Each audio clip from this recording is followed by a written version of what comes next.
You wake up, get out of bed, and head to the bathroom. Toothbrush, toothpaste, check. You turn on the faucet. Hey, stop right there! You don't need water for a perfect smile. Dry brushing is a method of manual brushing without using water or toothpaste. Water makes your toothbrush bristles softer, so it can't do the job at 100% capacity. Stiffer bristles are better at removing plaque from your teeth. So hold your brush at a 45-degree angle on your gum line and go in small circular motions sweeping across your teeth. Yep, just like that. Don't forget to brush inside the bottom and top teeth and your gums as well. Once you're done with dry brushing, follow up with water and toothpaste. To get the most out of dry brushing, don't rush it. Give it between 5 to 20 minutes. Now, you don't have to spend all that time in the bathroom, watch TV, or read a book while you're at it. Just stay focused on brushing and don't miss a thing. Dry brushing helps keep your teeth whiter and healthier as it makes you brush longer. The fresh, minty taste of toothpaste gives you an illusion your mouth and teeth are cleaner after a couple of seconds of brushing. Without it, you start feeling the bacteria and parts of your mouth that need special attention. Once you've mechanically removed the plaque, the fluoride ions and whitening power of your toothpaste will successfully reach the surface of your teeth. Another reason to try it is that you can add an extra brushing per day. You can carry a toothbrush in your briefcase and use it 30 minutes after lunch. It's especially helpful if you like tea, coffee, berries, or tomato sauce that all leave stains on your teeth. It's also super handy for travelers who forgot to pack their toothpaste or don't have access to a sink. You can use your regular mouthwash or mint after dry brushing. And don't forget to rinse your brush at least once per day to prevent bacteria from building up in there. Dry the brush between uses upright with no covering. Another tip you can try for a whiter smile is brushing your teeth with a 100% natural strawberry paste. Take a fresh strawberry and crush it with a spoon. Mix it with the finest sea salt you can find, spread the resulting paste on a toothbrush, and lightly massage your teeth for a few minutes. Then rinse your mouth thoroughly. To protect your enamel, do this no more often than once every 2 weeks. And you can still eat strawberries in between those 2 weeks, no worries. Banana peel contains substances that dissolve dental plaque and help maintain the perfect color of your teeth. Rub the inside of the peel into your teeth from both sides and wait for 5 to 7 minutes.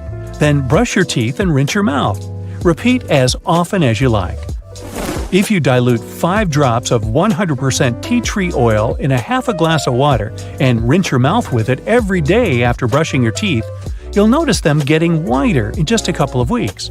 To make the effect even more striking, clean your teeth additionally with a drop of oil once or twice a week, though not more often.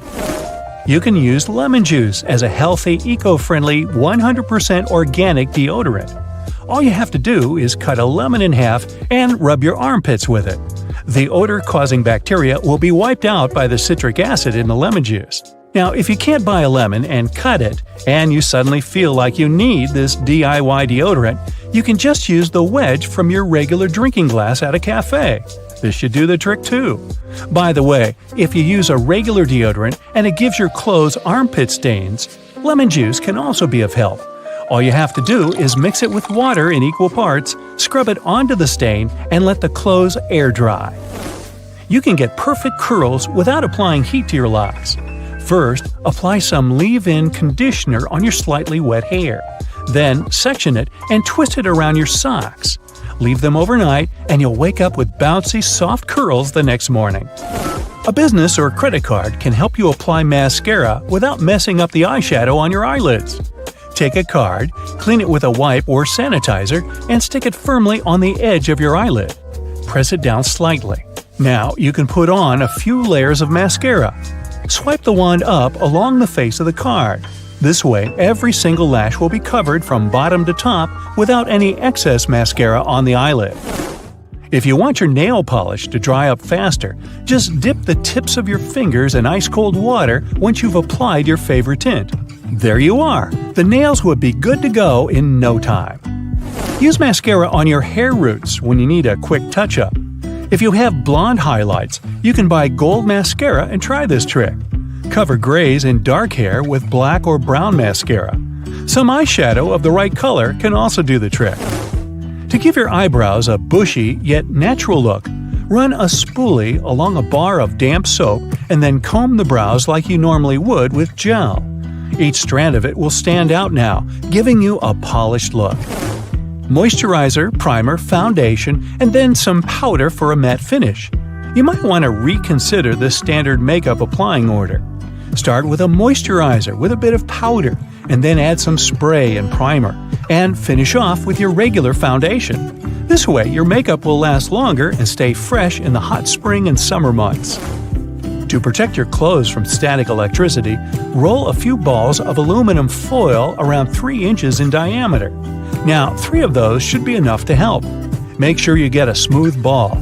Press any outstanding pieces down. Now, put them directly in the washing machine to work with clean, wet laundry if you have a washer-dryer combo, or in your separate dryer. As your clothes rub against one another, positive and negative charges are released. They exchange and play around. Once the drying is done, clothes with different charges stick to each other. The foil balls will solve this problem by discharging that static electricity.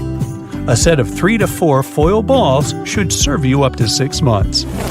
Liquid toners normally do a great job removing dirt, makeup, and sweat from your face. However, if yours doesn't work on you, you can use your liquid toner to clean your mirror, tiles, and kitchen top without damaging them. You can use it to wash your mobile phone and keyboard. These gadgets collect a lot of dirt and bacteria and shouldn't be washed with water. A toner can also help you if you need to disinfect your hands quickly and can be a great alternative for a hand sanitizer. If you have a cream you don't like, try using it on your leather things. In order to freshen up the look of your favorite shoes or bag, put some cream on them and they'll look as good as new. You can also put some cream on winter shoes before putting them into storage for the summer. Another idea is to use cream to get rid of hair wispies. Unlike hairspray that makes your hair hard and sticky, some cream rubbed in will smooth it lightly.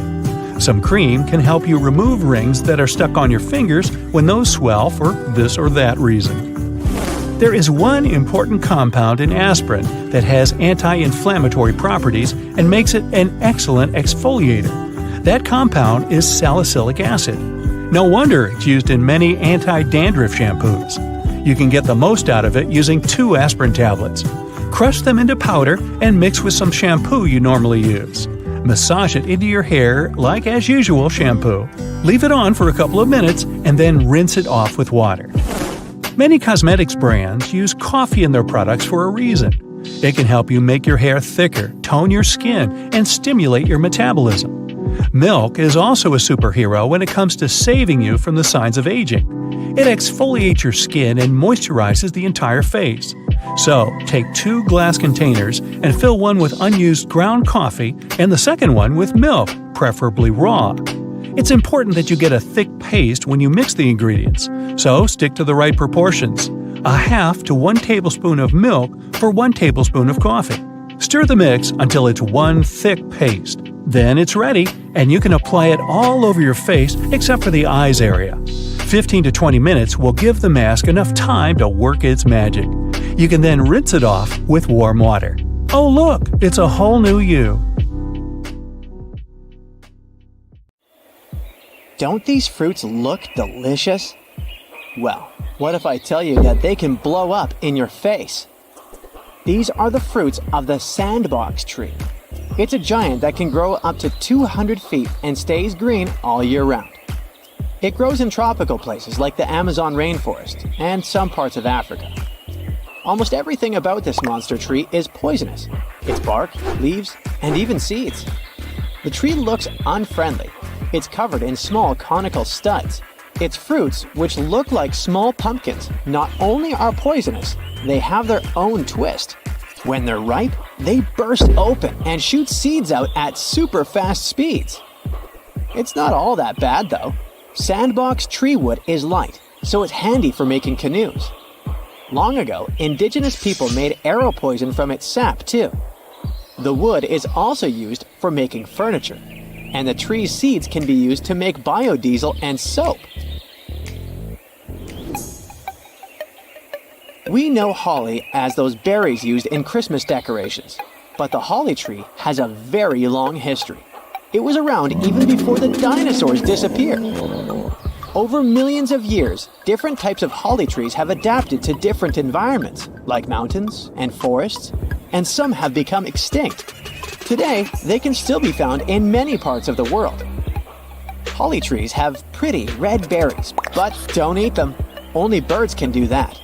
These berries are toxic to humans and can even be lethal.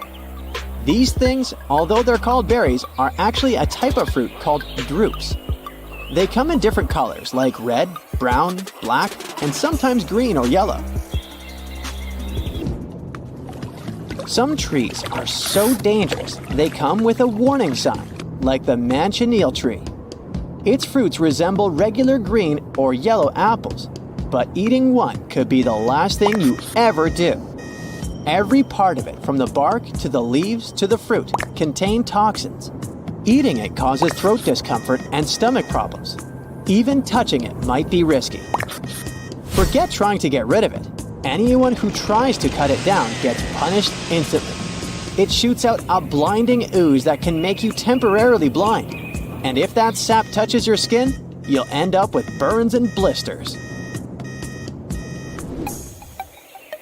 Jatropha fruit looks like a delicious apricot-like thing, but it has another name, black vomit nut.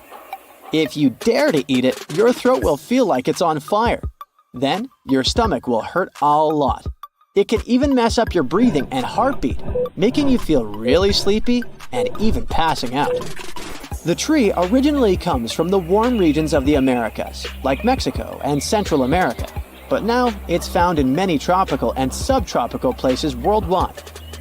In some places, people eat edible varieties of the Jatropha plant. In Mexico, they roast and grind the seeds to make snacks or dishes like tamales and soups. The seeds can actually be useful. They're full of oil and other stuff like protein and sugar. This can be used to make a special kind of fuel called biodiesel. But please, don't use the oil from this plant for cooking. Check out these leaves. They're shaped like little hearts. Aren't they cute? And if you find these brownish clusters that kinda resemble pears, those are the fruit of this tree from Southeast Asia, called Pangium eduli.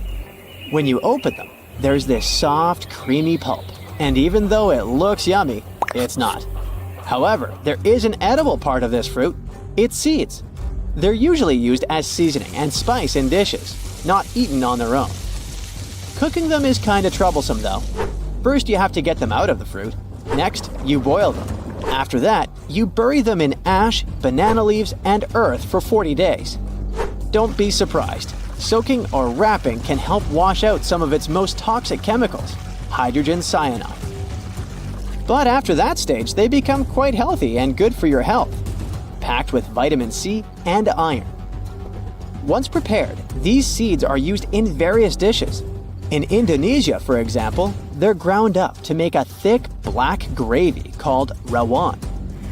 In Malaysia and Singapore, one of the dishes is chicken cooked with these seeds. Even tribes in Borneo use them to make a sour-tasting fermented fish dish. Look at this round, shiny brown shell with a seed inside. It's surrounded by a textured husk, kind of like hickory nuts. Well, these nuts contain something called tannic acid, which is poisonous to animals like cows and even to humans. Even the leaves, shoots, and bark of this tree can be a bit toxic. The tree is called Ohio buckeye, or Texas buckeye, or simply horse chestnut. Fun fact, Native Americans had a way to eat those. They boiled the nuts to remove the poison. They also used them in various ways, like making necklaces or extracting tannic acid for leather. The tree itself isn't the best for making things because it's soft and light.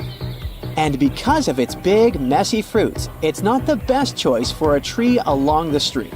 But people seem to really like it in Ohio.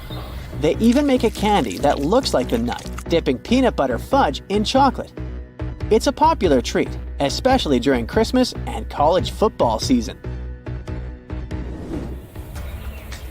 Beware of pokeberries. They're those tempting, juicy-looking berries you might spot in late summer or early fall. While birds and animals can eat them without any problems, they're poisonous to people. They come in grape-like clusters of purple-black color, and the plant itself stands tall with vibrant purplish-pink stalks up to 8 feet high. But eating just a handful could be extremely harmful, or even lethal. Another grape-like thing is called the Canada moonseed vine. It has leaves and bunches of fruits that kinda resemble grapes, but they can be extremely dangerous. To avoid this mistake, take a closer look at the seeds inside the fruit. While grapes typically have 2 to 4 round or oval seeds, moonseed fruits have just 1 seed in each, and it's shaped like a weird mix between a crescent moon and Pac-Man. In June, you can also find this beautiful vine in the forest called American bittersweet, or bittersweet. The vine is quite strong and can grow long, woody stems that twine around other plants, sometimes even choking them. But the most important part is its orange fruits, about the size of a pea. Once again, poisonous to humans, but loved by birds. The plant got its name because these fruits resemble those of common nightshade, which was also called bittersweet by colonists. This helps to differentiate it from a similar-looking plant called oriental bittersweet from Asia. But it's pretty, so it can serve as a beautiful decoration. Speaking of nightshade, its name is quite telling. The plant's dark cherries are super dangerous, even in tiny amounts. What's worse, it can be easily mistaken for twinberry honeysuckle or other fruits. One way to spot it is by its pointy oval-shaped leaves. It usually blossoms from June to September. Funny enough, this plant belongs to the same family as tomatoes, peppers, eggplants, and potatoes. This family also includes dangerous plants like tobacco, belladonna, and mandrake. The last creepy plant is called doll's eyes. These plants have white berries, and eating them can stop your heart and even lead to the worst outcome. The berries look creepy, like a bunch of small eyeballs connected by red branches. It's pretty creepy looking, right? You can find these scary plants on the eastern side of the US and Canada. They bloom over summer. Some people grow these plants in gardens for their unique appearance, but they need specific conditions. Also, be careful around unfamiliar plants, berries, and fruits. Don't forget to check them up online. Picture this. It's a cloudy, misty morning in the middle of winter. Tom wakes up, a bit nervous for the day ahead. He's leaving on a long journey through uncharted waters. His captain says they will try to leave England and make it all the way to the Americas. He's ready and packed to leave his house when his wife reminds him to take the biscuits he had spent the night preparing. Let's zoom in on these biscuits right here. They look a bit strange, don't they? These are called ship's biscuits, and they were literally the biscuits that sailors ate during long voyages at sea. A ship's biscuit could go years without going bad. I know that sounds impossible, but the secret is in the ingredients and baking methods. When sailors departed, they didn't know how long they would go without setting foot on land again, so they needed to be ready, food-wise. Otherwise, they could perish from extreme hunger. So bakers came up with this simple biscuit. It's mostly made out of 3 ingredients: salt, flour, and a bit of water. The idea is that the dough stayed as stiff as it could. Then, bakers would put them in the oven for hours, at very low temperatures. The purpose of this slow baking was to take off all the moisture in the biscuits. Even if you're not an experienced sailor, you might suspect that moisture is the enemy of food preservation. It makes stuff get moldy and attracts insects and other animals. Plus, a ship is already an extremely moist environment. So the biscuits had to go on the countercurrent of all of that. A ship's biscuit can go 6, 7, 8 years without going bad. The little holes you see on them help to get the moisture out during the cooking process. A sailor like Tom, medium-sized, would get a portion of 6 to 8 ship's biscuits per day. They were extremely nutritious and satiated a person's hunger. Now, this was a type of survival food. It wasn't meant to be super pleasurable, yummy, or even give you all the nutrients you needed. Just the basics. Now, do you have any idea what life was like in the 18th century? If you think about a city like New York, there were only about 18,000 people living there. For comparison, today the city hosts more than 8 million people. Back then, if someone had to travel from New York to Boston, there wouldn't be any of the convenience stores there were along the way. I mean, there weren't even roads as we know them now. So, people needed to make food provisions. And this is where portable soup came in handy. If you imagined a boiling pot of meat and veggies, I'm sorry to inform you, you are wrong. Portable soup is hard and condensed. It looks like this. Portable soup is a type of solidified broth, a very, very condensed substance made essentially of meat. Think about it. It's convenient, it's light, it doesn't take up much space, but it's extremely hard to make. The best meat to make portable soup is one with a lot of collagen, like beef shank. And the secret is slow cooking. You can't lose sight of it though, because if it boils up, you ruin the whole thing. While cooking the meat, it will release its taste in the water in the pot, and after a few hours, it's safe to take the beef out. The remaining water will be rich in nutrients and fats, and once you reduce that down for about 18 to 24 hours, you'll get a gelatine-like nutritional substance. Once this cools down, it turns into a tablet of sorts. It's pretty amazing to witness the entire transformation process, but hey, this dark tablet is really satiable. And to eat it, you just needed to find some hot water and put the meat tablet inside of it. It would release all the condensed nutrients in it, giving you a warm, hearty meal. Here's a trick question for you.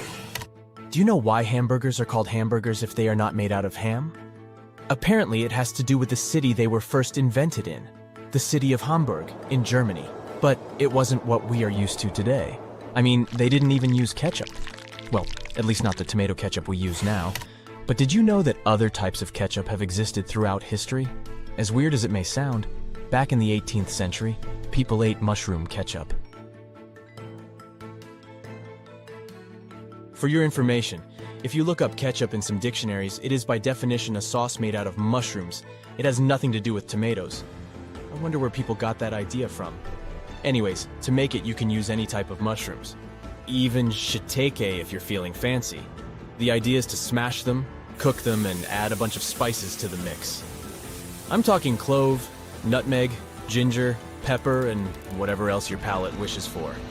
And in case you're wondering what our ancestors ate it with, I have one word for you: meat.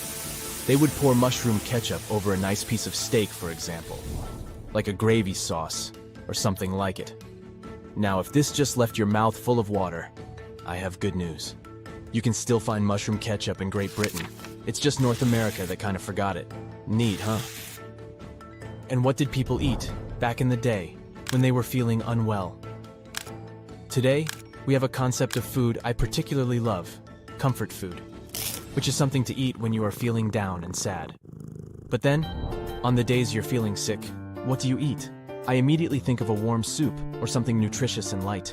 Our forefathers drank something called posset. Now, posset could be described as an eggnog with some sweets added into it. Its recipe can be traced down to as early as the 15th century. The drink was considered such a reliable remedy that Shakespeare even used it as a poison in Macbeth. Here's another quick pop quiz for you. Why do we say the proof is in the pudding? This famous expression simply means that you'll only know the true value of something once you experience it for yourself. The expression started to be used back in the 1600s, but there's an important thing to note here. In Britain, pudding is not the sweet dessert known by many in America. Rather, it's a savory dish, much like a pie. I guess it's safe to say that the British are good at turning almost anything into pie. From apple pie to pumpkin pie, chicken pot pie, and so on. Now, in the 18th century, they had something called beefsteak pie. This was an incredibly popular dish back then, but somewhere along the way we lost the habit of making it. Sure, you can find steak and kidney pudding today, but it's got all sorts of stuff in it, such as potatoes, carrots, and thick gravy. Up until the 19th century, people ate the stripped-down version of this dish, which was basically made out of richly flavored meat. They say breakfast is the most important meal of the day. If you're in the US, you might eat some avocado on toast or a rich bowl of cereal. If you're in Vietnam, you might enjoy a warm bowl of broth soup or rice. But if you were eating breakfast in 18th century England, or even the United States, you would get something like this. This is the old school version of what we know as bacon and eggs. Except that back then, it was called collops and eggs. According to the traditional Hannah Glass recipe, straight from the most famous cookbooks of back then, the egg wasn't fried or boiled. It was poached, and the bacon was probably not as processed as we eat them today. A little toast was added on the side, and there you had it. The perfect start for a long day.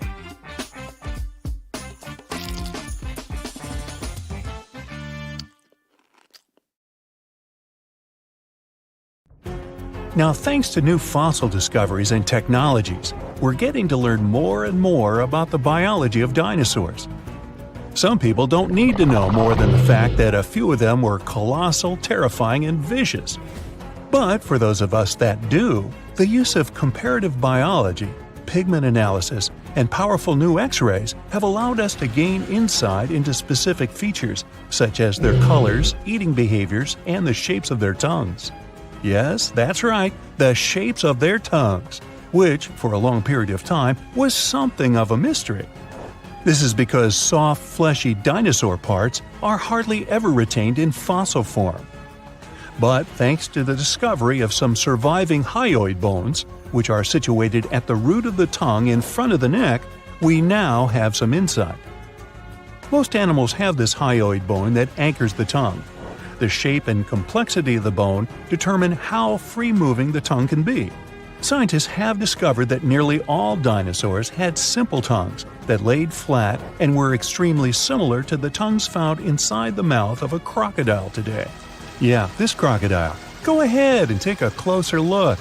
Nah, just kidding. Come on back. Let's take a look at some specific dinosaurs and start with a Brachiosaurus. Let me stick my neck out on the line by guessing that most of you will be familiar with this dinosaur because of its neck. You know, the one which was typically 30 feet in length. Despite its neck being its most distinctive feature, its name actually translates to arm lizard in Greek. It's common knowledge that the Brachiosaurus was one of the largest dinosaurs to ever have lived. On average, it reached 76 feet in length and 40 feet in height. It's roughly the length of 2 school buses and as high as a 4-story building. None of which were around in the era of the big guy here. Fragmentary leg bones and vertebra of even larger dinosaur species are known, but these skeletal remains are too incomplete to determine their exact size. So this guy may have been the largest dinosaur ever. A renowned herbivore, thank goodness.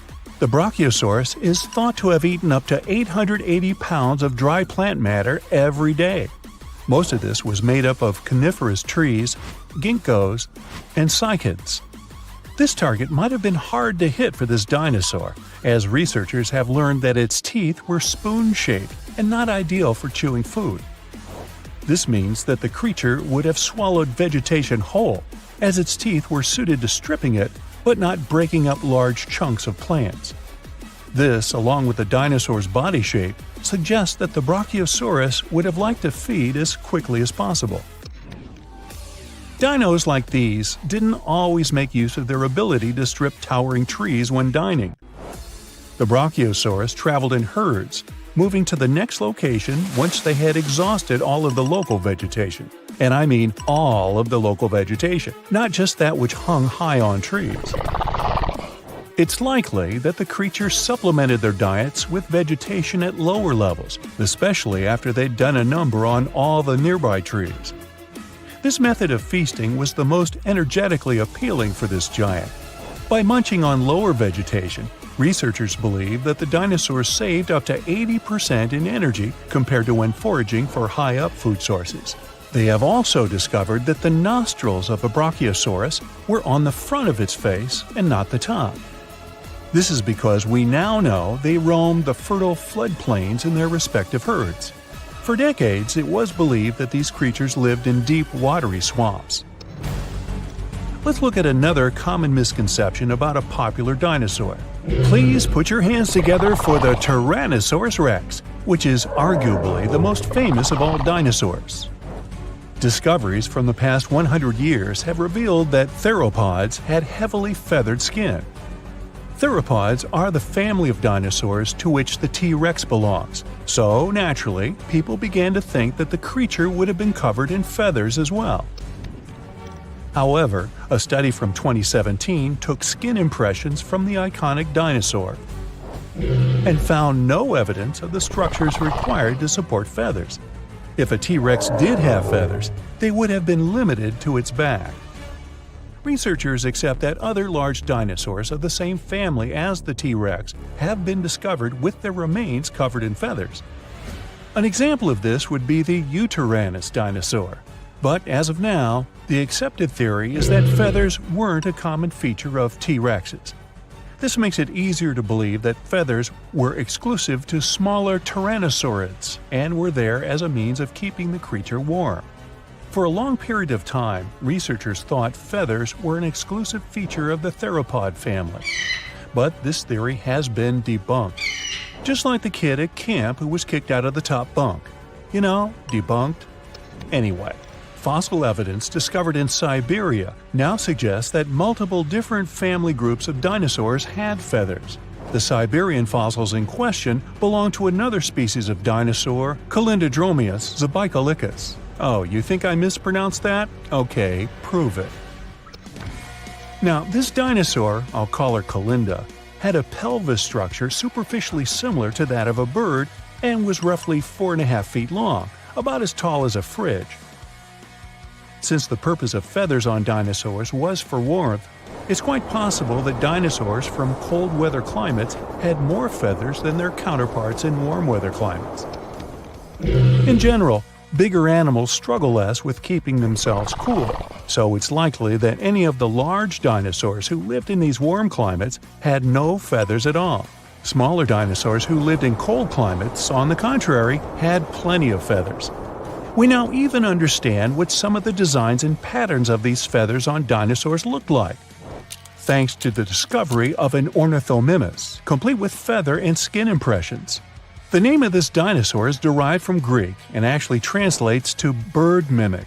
They were typically 11.5 feet in length, nearly as tall as a giraffe, and despite being omnivorous, had no teeth.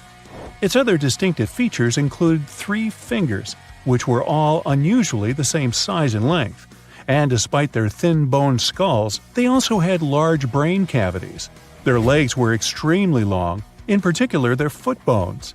Combine this with their toothless beaks and long necks, and yep, it must have looked a lot like an ostrich. Although they're not as big as the Brachiosaurus or dinosaurs in general, they are bigger than any other bird in the world. And it wasn't just the body limbs of an ornithomimus that made it resemble an ostrich. They also had very similar feather patterns. Their heads, necks, and lower legs were mostly bare of feathers, but the rest of their bodies were well coated in downy plumage. This is what you call a bird's layer of feathers as a whole. It's possible, like an ostrich, that the dinosaur would have used this unusual feather pattern to regulate its body temperature. Despite some dinosaurs possessing feathers like birds, on top of also being their distant relatives, dinosaurs didn't have the type of feathers required to fly for most of their existence. Feathers found in fossil impressions or preserved in amber have allowed researchers to gain insight into why these creatures weren't very aerodynamic. The structure of these feathers appears to be very simple, with a poorly defined and flexible central shaft. These feathers would have better served any dinosaur as a fashion statement, as they would have helped attract the attention of other dinosaurs. These feathers also would have had the ability to regulate body temperature. Surprised to hear that dinosaurs had ostrich-like feathers? Wait till I tell you that their prehistoric distant reptile cousins had something that looked like fur. Allow me to introduce you to the pterosaur. Its name is derived from Greek and translates to winged lizard. Just like dinosaurs, they were initially thought to have scaly or leathery skin all over their bodies. But over the course of the 20th century, fossil examinations revealed that many parts of a pterosaur's body were furry. The wingspan of a pterosaur could reach the length of over 23 feet, about as long as a London bus. Its toothless jaw was very long and resembled that of a pelican. How could something that looks like a pelican be so terrifying? These creatures were coated in pycnofibers. Those were simple structures, feather-like in composition, but strand-like and fuzzy like fur. Further research suggests that some parts of the pterosaur's body had more complex kinds of feathers with branching strands. If this is accurate, it would be the first time feathers were found on an animal that was neither a dinosaur nor a bird. There's a good reason the checkout lines are so tight. Let's say you're waiting there, and after you take one more look at your cart, you see there are certain things you don't really need, so it would be better not to buy them. So you're looking around trying to find a spot to leave them somewhere aside. Good luck with that. Checkout lines are designed like this so you can't find a place to put these items down. So you make the subconscious decision to buy all these things after all. Take a closer look at your cart before getting there, or just stick to the list to avoid this.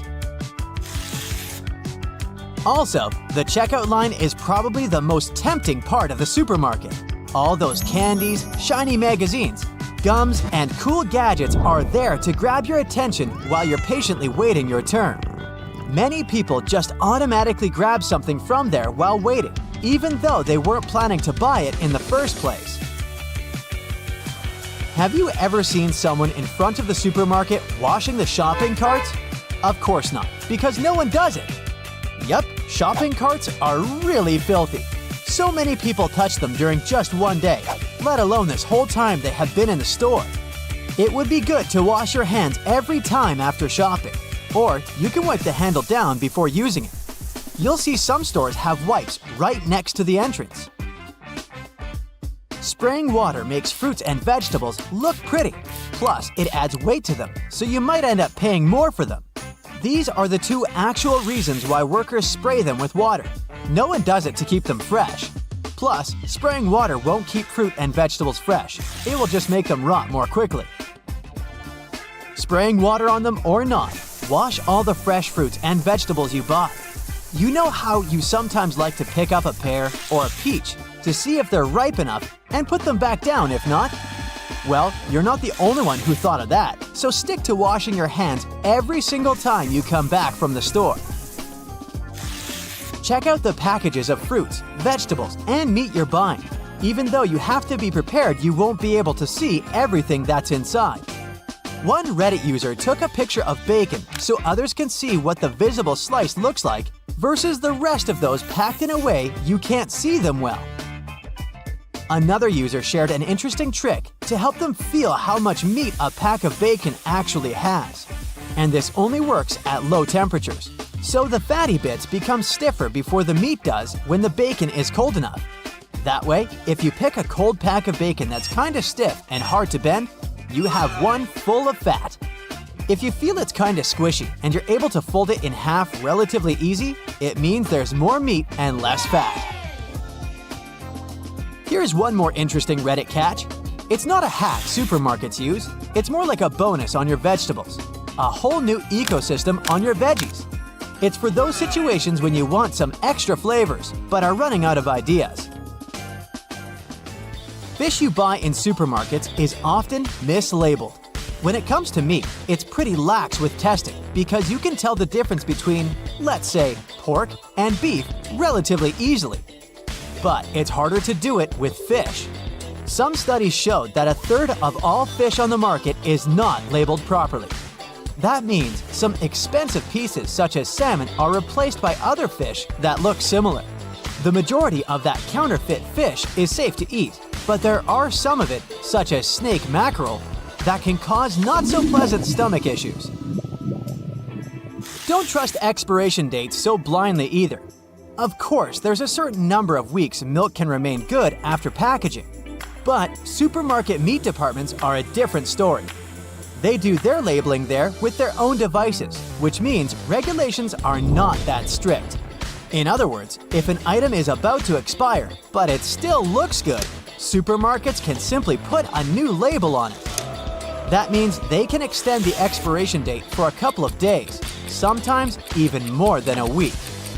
If possible, look for the food at the time when it first comes to the shelves. or find some trusted butcher nearby. But if you stumble upon meat or something else that's about to expire or has already passed the due date, you can negotiate for a better price. Just show the product to the staff, and in most cases, they'll be willing to lower the price. They'll probably have to put it on the discount anyway, so this way, it's just easier for them and better for you. So always check the expiration date. Pay attention to this because supermarkets mostly won't get shut down after they fail an inspection. Inspections are way more focused on restaurants, so you're more likely to hear a restaurant closed because they fail health standards rather than a grocery store. So going to a small local bakery instead of buying supermarket bread and generally trying smaller local businesses might not be a bad idea. These guys usually care a lot about their reputation. This hack grocery stores use is not so gross, but it's still worth knowing. They mostly place expensive stuff at eye level. Most of the population is right-handed, so most of us do the same movement reaching for stuff we want to buy. So things that will bring supermarkets the most profit are right there, at eye level, front and center. Sometimes there will even be some additional colorful markups on these more expensive products that will make you buy them before even checking the others. So look to the side and look up to find better deals. Don't just grab the first thing that gets into your visual field. Also, things that are geared towards kids are placed a little bit lower, so they're at eye level too. One Redditor shared a photo from one supermarket where they had to cut out the bottom of laundry baskets so shoplifters don't fill them up and walk out. Another commentator said this is just a display version. That way, if you want to make a purchase, employees will go to the back room and send the basket to the registers for when you're ready to pay. It feels so exciting when you're going through those colorful newspaper inserts with special discounts. But they don't make these to save you money. Their main purpose is to make you buy things you don't really need, but you'll get them anyway because you believe they're on sale. Double check all the coupons you're about to use. Sometimes the special price they advertise is the same as the regular price without the coupon. Bulk buying deals might sound great at first, but they can be a trap. First, the price difference between individual products and those in bulk doesn't have to be that big, and you might end up buying way more stuff than you need. That means that either you'll buy too much, so the items might go bad before you have a chance to use them, or you might eat and drink way more than you usually would. And neither of these options sounds good, and it's definitely not saving money. For example, one Reddit user noticed there's a pack of 4 blades instead of 5, even though the price is the same and they haven't even changed the packaging. Check the prices of packages considering their weights too. One Redditor shared a photo of their catch, which might be tasty, but also quite expensive considering the size of the package. They usually shop for groceries online, and since this week was pretty stressful, they were tired and didn't check how tiny this block of cheese was. Decades ago, no one would ever imagine keeping a stick in their pocket that could hold hundreds of gigabytes. We've come a long way since then, and got used to USBs transferring our files from device to device with ease. In 2000, 2 major companies developed and sold the first USB flash drives 1.0, which snowballed into USB 2.0, 3.0, Type-C, and so on. Physically, they can endure rough treatment and won't get damaged easily, especially if you get proper protection.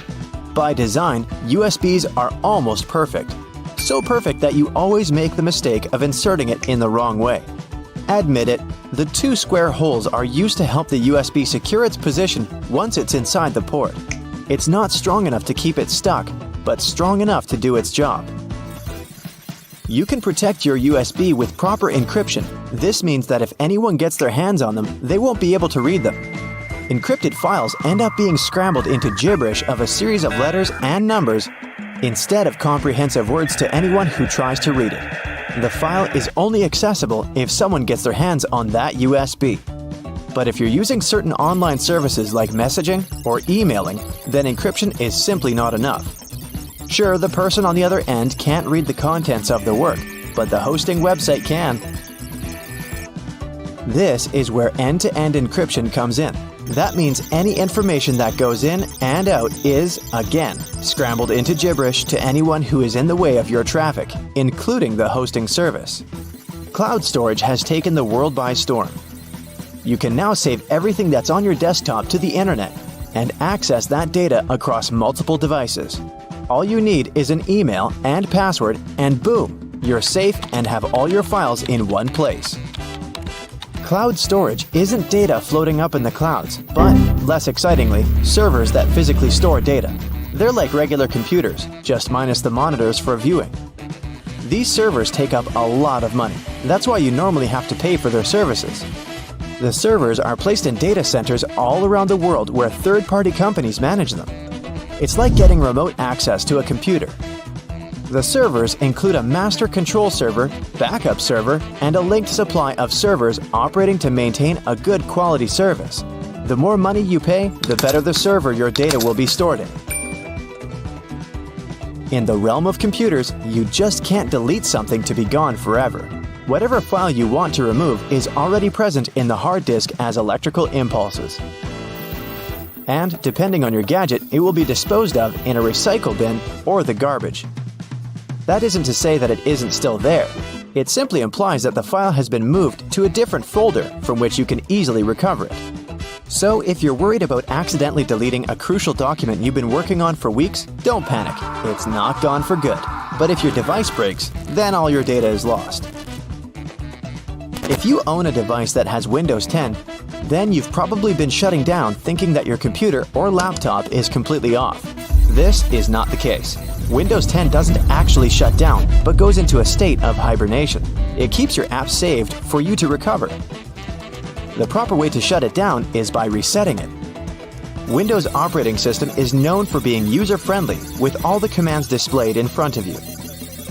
But for computer whiz kids, know that you can open the search bar and type CMD for the command prompt. It looks just like a bunch of random characters, but this is where you can achieve a lot with your device. If you don't like the black window, you can always change the color of your suiting. Once you launch the command prompt window, right-click on the title bar and then on Properties. Another window will open which has the option of choosing colors. You can pick the colors you want for the background and text, or fix the opacity for the CMD window. This is easy mode. The real work is typing commands in the window. If you want to look for all your drivers on your Windows 10 device, then type in this command in the window. Don't forget to add spaces. The list of servers will magically pop up on your screen. This is a good way to get to the bottom of your issue, instead of searching for them manually. You can also hide specific folders on your computer through the command prompt by typing this command and pressing Enter. Of course, you'll have to type in the folder you want to hide, and poof, it's gone. The non-tech way of doing this is by opening the Properties pane in the folder and clicking on the checkbox that shows Hidden. While this is indeed the easy way of hiding your folders, it's not the most effective. You can simply write Show Hidden Files and Folders, and every checkbox you check will be visible again. The command prompt isn't all about business. You can try playing a game there to pass the time. Don't expect a AAA kind with realistic graphics and epic gameplay. Type this command and you'll be transported into the game via text. This game will allow you to create characters and engage in this imaginary world. Google Chrome is one of the most popular browsers on the net, but you can also play a text-based game there, just like in the command prompt. First press Ctrl plus Shift plus J to open the console. Then type Text Adventure into the search box. Don't freak out, you just opened the sort of a back end of the page. Next, click on the box that says Console. You'll be greeted with a text that will ask you if you want to play a game. Type Yes, and you'll instantly begin. They'll give you some basic commands which are easy to follow and an opening premise of the journey. If you're looking for something a little more contemporary, then get ready to play some solitaire. No worries, you don't have to type some command to play it. All you need to do is type solitaire in the search bar, and you're there. You can play the exciting game of solitaire in your web browser. And when you get bored, you can play the classic game Pac-Man. If you're from the generation of the classic bulky phones, then this next game will bring back all those memories of your childhood. Open Google and type Snake, and there you go. When the internet is down, you can play the Dinosaur game in your browser window while you're impatiently waiting for the Wi-Fi to come back. This game is very simple. After pressing enter, you just have to hit the spacebar to jump over obstacles. And at a certain point, you'll have the option to duck down, which will make it even more challenging. Even without Wi-Fi, you can still have a good time. You can pause the game whenever you want by pressing the Alt key or F11. You can just click on your screen to continue the game at any time.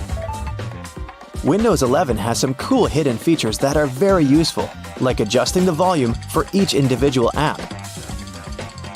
You can go to Settings and click on System. Hit the Sound section. This will bring you to all the sound levels and the master switch. Copy-pasting is so essential to our everyday workflow that Windows 11 decided to take it to a whole other level with clipboard history. This option allows you to save your copied texts in one designated area, which you can access anytime. And the good news is that this option is also available on Windows 10. Just click on the Windows key plus V, and you're good to go. If you have too many windows opened on Windows 11, you can grab the window that you want to keep and shake it. It will minimize all the remaining windows in the background so that you can have a pleasant, productive workflow. Oh wait, it's happening now! Charging your phone when going to bed is one of the biggest mistakes to make that will damage your battery in the long run. A battery's task is to power up your phone or laptop until it depletes. So, it's best to let it do its job. Ideally, you should keep the battery between 20% and 80% to increase its lifetime. You shouldn't let your phone reach 0% either, because it also drains the overall battery life expectancy. It's fine to leave your phone plugged in every now and then, but it's a huge mistake to charge your device under the sun. It'll take longer to top up and will absorb the heat faster, causing it to shut down under extreme pressure.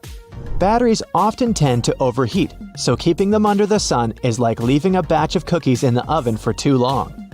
Speaking of cookies, you probably heard they're useless and bad for your phone. Put that pack back! I'm not talking about those cookies here. I mean that pop-up notification that comes up and lets you accept cookies for the website preferences. Those cookies are basically meant for saving some basic information, so that you don't have to go through the tedious effort of selecting the preferred language, adding your email and password, or other simple things that let you use the website with ease. Having an overloaded number of saved cookies and cache can slow down the internet speed in your browser, causing it to crash at times, or even halt you from accessing certain parts of the website. So, every now and then, it's good to clear them out so that your browser and device can run smoothly. Avoid downloading apps from sketchy sources, even if the app has a flashy sign that says free. Those apps carry viruses or malware that can harm your phone and ruin your data. The best you can do is avoid unofficial app stores and stick to those with reputable reviews and ratings. If you succumb to such apps, at least download some antivirus software to defend yourself and alleviate the risk of damage. Just because your phone is water resistant doesn't mean you should take it swimming with you often. Yep, you better leave it on some firm soil when you go swimming. Water resistant simply means that if water accidentally spills on it, you won't have to worry about any heavy damages. 5 to 30 minutes of water exposure is fine, but still risky. And more importantly, don't dip your phone in water frequently, even if it's for a short amount of time. The long-term exposure will damage the hardware, which will cost you a lot of money to repair. Cleaning your computer screen is always a good habit, but have you ever cleaned it on the inside? Nope. You shouldn't dismantle your computer for no reason, or remove any hardware pieces. But dust can collect inside and damage your hardware. So, get a clean, dry towel, preferably a microfiber one, and wipe away the dust. Make sure to clean the fan and get the inside corners that can store pockets of dust and debris. You'll be surprised to find tiny hairs, crumbs, and other dirt inside your computer. Don't use regular cleaning products for wiping surfaces to clean your laptops or phones from the inside. The chemicals inside can cause permanent damage. Rule of thumb: always get protective cases for your phones. Some of them will come with a hardcover case upon purchasing it. But if not, then get one. It will pay off if you ever drop your phone. The case will save your screen and you'll no longer get those annoying scratches that seem to pop up out of nowhere. Whatever you do, at all costs, don't stick any metallic objects in your charging ports. Paper clips, pins, and wires aren't meant for cleaning them. A metallic object can damage the hardware inside the charging port. Little holes like charging ports can store a decent amount of dust and other little things that can ruin your phone. Use a wooden object like a toothpick to clean around the edges. Make sure to be gentle, otherwise you can break some sensitive objects inside. Don't try to remove dust using your own breath. Water particles can even be more devastating than metallic objects. Don't carry your laptop by its screen, even if it's just a short distance. The body's there for a reason. It can handle the pressure of being lifted and placed on any surface. The screen is thin and sensitive and has delicate hinges that aren't built for withstanding the type of pressure like being carried. The ideal way to carry a laptop is by holding it with two hands and placing it on a smooth and flat surface. When connecting to public Wi-Fi hotspots, always make sure that the connection is legit. Imagine this: you're sitting in your favorite coffee shop with a lot of work on your hands and find out that there are two independent Wi-Fi networks. You choose one of them and get to the landing page where they want you to enter your email, password, and other personal information. Weird. The landing page is almost identical to the page you usually open, but you notice some things are quite off. First, there are some common typos in the sign-in page. Next, the logo of the coffee shop is pixelated. This is a mock-up site that bad people use to steal your data. Since they are in control of the site, they see your email and password on their end and can now have access to your bank account and other sensitive information. Some mock-up sites are flawless, so it's good to be on your guard the next time you use a public Wi-Fi spot. When something breaks, it's best to get it repaired at an authorized dealer. They're trained for fixing specific devices and can guarantee to bring in certain spare parts from the company. Unauthorized repair shops might damage your device, especially if it's a unique item that can only be fixed at an authorized center. Be cautious when choosing a place to fix your gadgets. So, you finally get that phone with plenty of storage you've been dreaming about. But hey, don't get carried away by installing a bunch of apps and programs, or keeping thousands of pictures and videos that are likely to collect dust. Make sure you know what you're downloading and saving on your device. You can go to Settings and clean up the extra stuff in there. If it doesn't do the job, there's third-party software that allows you to clean up any unused programs or files without you feeling too attached to them. It's hard to resist deleting things thinking, hey, I'm gonna need that in the future. It's all about self-control. However, if you do, in fact, need some of that stuff and don't have the heart to delete it, try storing them in external hard drives. You can buy some that have multiple terabytes of storage and keep them somewhere safe and damage-free. Another solution is storing your videos and pictures in cloud servers to access them whenever you want. So, you're busy working and don't have time to save your files in their designated folders. You just drop them all over your desktop, and after a couple of days, you notice that your laptop has slowed down significantly. A cluttered desktop can actually slow down your laptop since it's the main interface that's consuming all the RAM. Find some time to organize your files to keep your desktop clean and fast. The dark mode isn't just cool because it changes the interface of your apps and device, it's healthy too. If you're one of those people whose eyes are mostly glued to your phone screen, a dark interface can reduce the strain on your eyes and keep them more comfortable. Popular apps utilize dark mode while maintaining the same functions and user experience. Another advantage of the dark mode is that you can save a good amount of battery. If your phone has an OLED or AMOLED screen, all the dark pixels that aren't illuminated don't consume battery. So, if you're watching a video, everything dark or black aren't active pixels, which means that your phone isn't using battery to power that part of the screen. If most of your apps and phone interface are in dark mode, you'll definitely save some battery life. You can probably save without a glamorous animated lock screen and home screen for the sake of battery. Keep them both plain black. Most of the time, you're navigating through the home screen to get to your apps, and it'll definitely be easier and faster with a plain dark background. The Amazon River travels through 9 South American countries at a length of over 4,000 miles. Still, it's impossible to cross it by a bridge. With the river being the main highway, traveling through this dense forest, and so few areas populated around the river, there's just no reason to have one. The river can rise up to 30 feet, and the river crossings that were only 3 miles wide can expand to over 30 miles in just a few short weeks in certain spots, making a bridge nearly impossible to build here. In New Zealand, in the coastal town of Mauriki, there are huge spherical boulders. Some rocks are 6.5 feet tall and weigh about 7 tons, as much as 10 cows. Ooh, there's a 10-cow boulder. Maori legend has it that these rocks are from the remains of the goods from a large shipwreck that happened hundreds of years ago.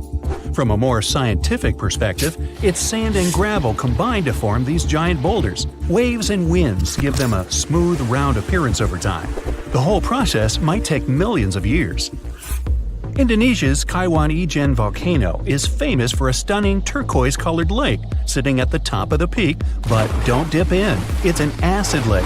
But its scariest part is the sulfuric gases leaking out when lava flows freely, reaching temperatures hotter than 1,000 degrees Fahrenheit. When those gases come in contact with the air, they combust into a spectacular electric blue flame. That's why the volcano has blue lava. The island of Surtsey, south of Iceland, was formed over 50 years ago by a volcanic eruption. It all began back in 1963 when a powerful volcanic eruption created one of the youngest islands on the planet. All sorts of bacteria, fungi, and molds began taking over the island, leading to numerous other animals finding their way here, like seals and birds. Birds and ocean waves deposited seeds all over the island. Sadly, the island's getting smaller now because of water and wind erosion. Located off the coast of Brazil, there's an island called… I'm a bit rusty on my Portuguese, so here it is on the screen. It looks perfectly untouched and pristine. Bad news? Dangerous snakes overrun it completely, so take a doctor with you in case you want to go there. Over 4,000 of the golden lancehead vipers inhabit this island. These 3-foot-long snakes are among the most venomous in the entire world. I think I'll skip that. Landing down under, you can see the Opera House, Uluru, lots of kangaroos, and catch the strangest wave of the world, Wave Rock in Western Australia. It's not made of water, but stone. It can be up to 50 feet tall and almost 300 feet long. It's especially incredible after rains in winter when the Western Australian wildflowers fill up the entire landscape. In Atlanta, there's a World of Coca-Cola museum. The formula for the secret recipe is in a large security vault, heavily guarded at all times. Only a handful of people can get through those vault doors. Since its creation in 1886, the company has kept it a secret for only the most honest employees. In 2006, a former worker tried to sell the formula to Pepsi, only for Pepsi to call the police and inform Coca-Cola. The polka dot lakes is a must for anyone who is in British Columbia. After the summer's scorching heat evaporates the lake's water, it leaves behind yellow, blue, and green water spots. These pools are full of all sorts of minerals, like sodium, calcium, and magnesium sulfates that get concentrated in the pools. You can't get too close or even dip your feet into them. A fence protects the entire lake with a sign about how culturally and ecologically sensitive the area is. In Death Valley, California, there's a mystery of the sailing stones. Since the early 1900s, the mystery of how all these stones were seemingly moving by themselves across the desert floor baffled everyone. Some believe that the rocks move by thin pieces of ice around the stones pushed by winds after winter. No one ever saw any of these rocks moving until 2014. Scientists set time-lapse recorders, and the footage showed the rocks sliding along the ground over time. The marble caves in Chile, located in the beautiful area of Patagonia, formed from over 6,000 years of waves wearing down the rocks. The crystal blue walls reflect the vibrant turquoise water, making it perfect for kayaking. Walking in Chestnut Ridge Park in New York, one can see an eternal flame. What makes this one stand out, though, is it's underneath a waterfall. Occasionally, the flame will go out for short periods, but it will light up again. Sometimes it's thanks to certain hikers along the way. If you ever stop your car on a magnetic hill in New Brunswick, Canada, you'll see the car might start rolling backwards up the hill, all by itself. While it looks like it's moving the wrong way, this is just an illusion. There are several hills like this all around the world. What looks like an incline is the opposite, all because there's no horizon for perspective. The brightest bioluminescent bay in the world, called Puerto Mosquito, is located off the coast of Puerto Rico. The bay is named for the pirate Roberto Cofresi and his small boat El Mosquito, not after those annoying insects. During the summer months, you'll have glassy water at night with millions of tiny microorganisms bumping into each other and emitting blue light. The Chocolate Hills in the Philippines is a group of unusually shaped hills located in the middle of the island of Bohol in the Philippines. There are 1,000 to 2,000 discovered so far. They have nothing to do with chocolate at all, but they resemble the color after the dry season, when the grass turns from green to brown. In the northeastern part of Thailand, 466 miles away from Bangkok, is a 75-million-year-old rock formation sticking right out of the mountains. Their shapes look just like a pod of whales swimming together. No wonder this place is called Three Whale Rocks. Millions of years ago, this area was just a desert, but this land has changed quite dramatically during this time. These sandstone mountains were lifted up by plate tectonics, that's the shifting of the crust layers, called lithosphere, and erosion by the Mekong River, resulting in the strangely shaped rock formations we see today. Salar de Uyuni in Bolivia is the world's largest salt flat. At 4,050 square miles in size, it's twice as large as Grand Canyon National Park. After winter has passed, the salt lake is transformed into a beautiful giant sky-reflecting mirror between September and May. With salt all the way to the horizon, it creates an illusion of endlessness. The thin layer of water left over from ice melting creates a shimmering effect of the sky, making it one of the best places to visit in the world. The Catambo River in Venezuela might be the stormiest place in the world, with nearly 300 storm days a year. The lightning storms are so consistent, and they're predicted 3 months in advance. During the wet season in October, you might see 30 lightning flashes in a single minute. At sunset, strong winds flow around the 3 surrounding mountains, forming storm clouds over the water. When the water droplets of humid air collide with ice crystals from the cold air, the static charges cause a lightning storm that happens nearly every night. Off the southern tip of Japan lies the Yonaguni Formation. Archaeologists believe that the monument belongs to a fabled Pacific civilization, like Atlantis, that vanished beneath the waves thousands of years ago. If it's truly a lost civilization, or just nature having a little fun, this is the site to dive into. Features inside the structure resemble stonework like castles, temples, and a stadium, connected by roads and what seems to be large walls all the way around. There are even marks in the stone that appear to show quarry work, faded faces, and rocks sculpted into animal shapes. Some scientists believe that the symmetry of the stones is not as straight as reported. It appears solid rock rather than carved blocks weathered down by all the water over many years. Plitvice Lakes National Park in Croatia is an interconnected chain of waterfalls, the tallest being 230 feet, and underground water channels, creating natural dams and lakes in such a picturesque environment. Found in the deep woodlands surrounded by meadows brimming with wildflowers, brown bears, gray wolves, lynx, deer, and plenty of rare bird species for birdwatchers call these 115 square miles of the national park home. Okay, so if you've long forgotten your teddy bear and replaced it with a smartphone, at least don't put it under your pillow. It can cause a fire, especially if being charged. The heat is trapped under the pillow. The phone gets hotter and hotter, and you know what happens when there's too much heat. You could become a hothead. Also, phones, tablets, and any other gadgets release electromagnetic waves and microwaves. The thickness of your skull will generally prevent them from getting to your brain, but the risk is still there. Now, if you're particularly concerned about microwaves and even afraid of talking on the phone, go for a handset. Loudspeakers, video chat, or even texts are a good way to communicate too. Phone holster is an option too. At least they create a kind of a barrier between your body and EMF emission. Plus, a handset is really handy for taking selfies. You can take a pic not only with the volume button, but simply by hitting the volume button on your headphones. This hack works both for iPhone users and many Android ones. Remember that it usually works with original headphones. Another place you shouldn't charge your phone is in a car. A rental one is a total no. The USB port is basically public there, so think about cybersecurity. To make your charge safer, you can either use your own power bank or wait until you find a safe plug. Not only it's insecure in terms of your battery, but checking your phone and struggling with USB while driving is a terrible idea too. Don't charge your phone in cafes. Juice jacking is an issue in cafes too. Moreover, the USB port capabilities are not powerful enough either, so it's a combo. But if you use an electric outlet and not a USB port, it's actually pretty safe, unless the plug is faulty. If the only thing that actually worries you are the messages that you're kind of curious to read but don't feel like opening, try this hack. It works for both WhatsApp and Telegram. Open the app and scroll to the chat you need. Now tap and hold. You'll see the pop-up window. You'll be able to read the message, but it will stay unread for the sender. It only works for iPhones though.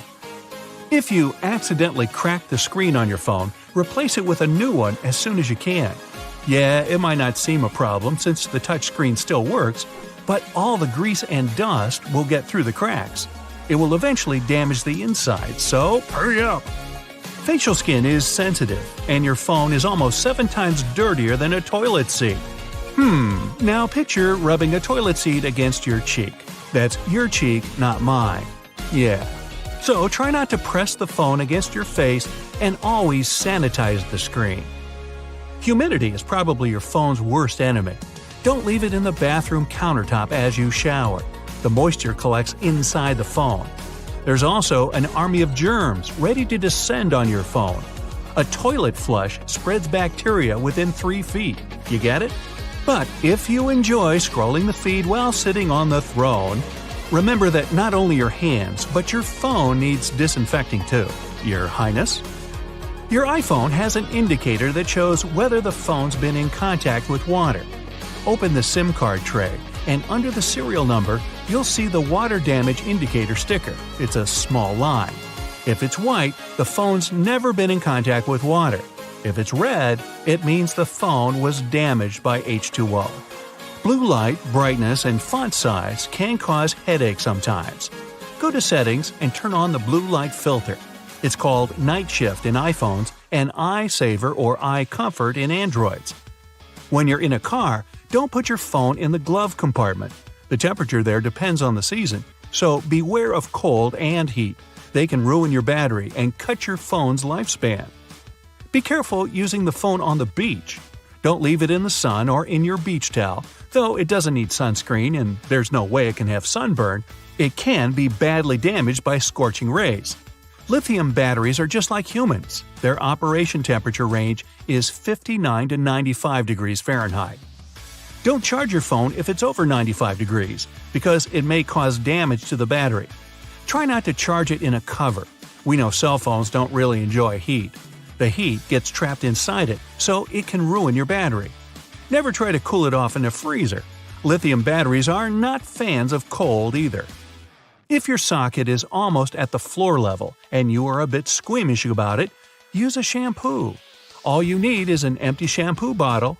Cut off the lid and make a hole on the back to put the cord through. Put the phone inside that bottle, plug in, and hang the holder right on the charger. Counterfeit chargers are not the best choice. Not only do they damage your battery, but there's also a chance of explosion if you use one. Don't use your phone while it's being charged.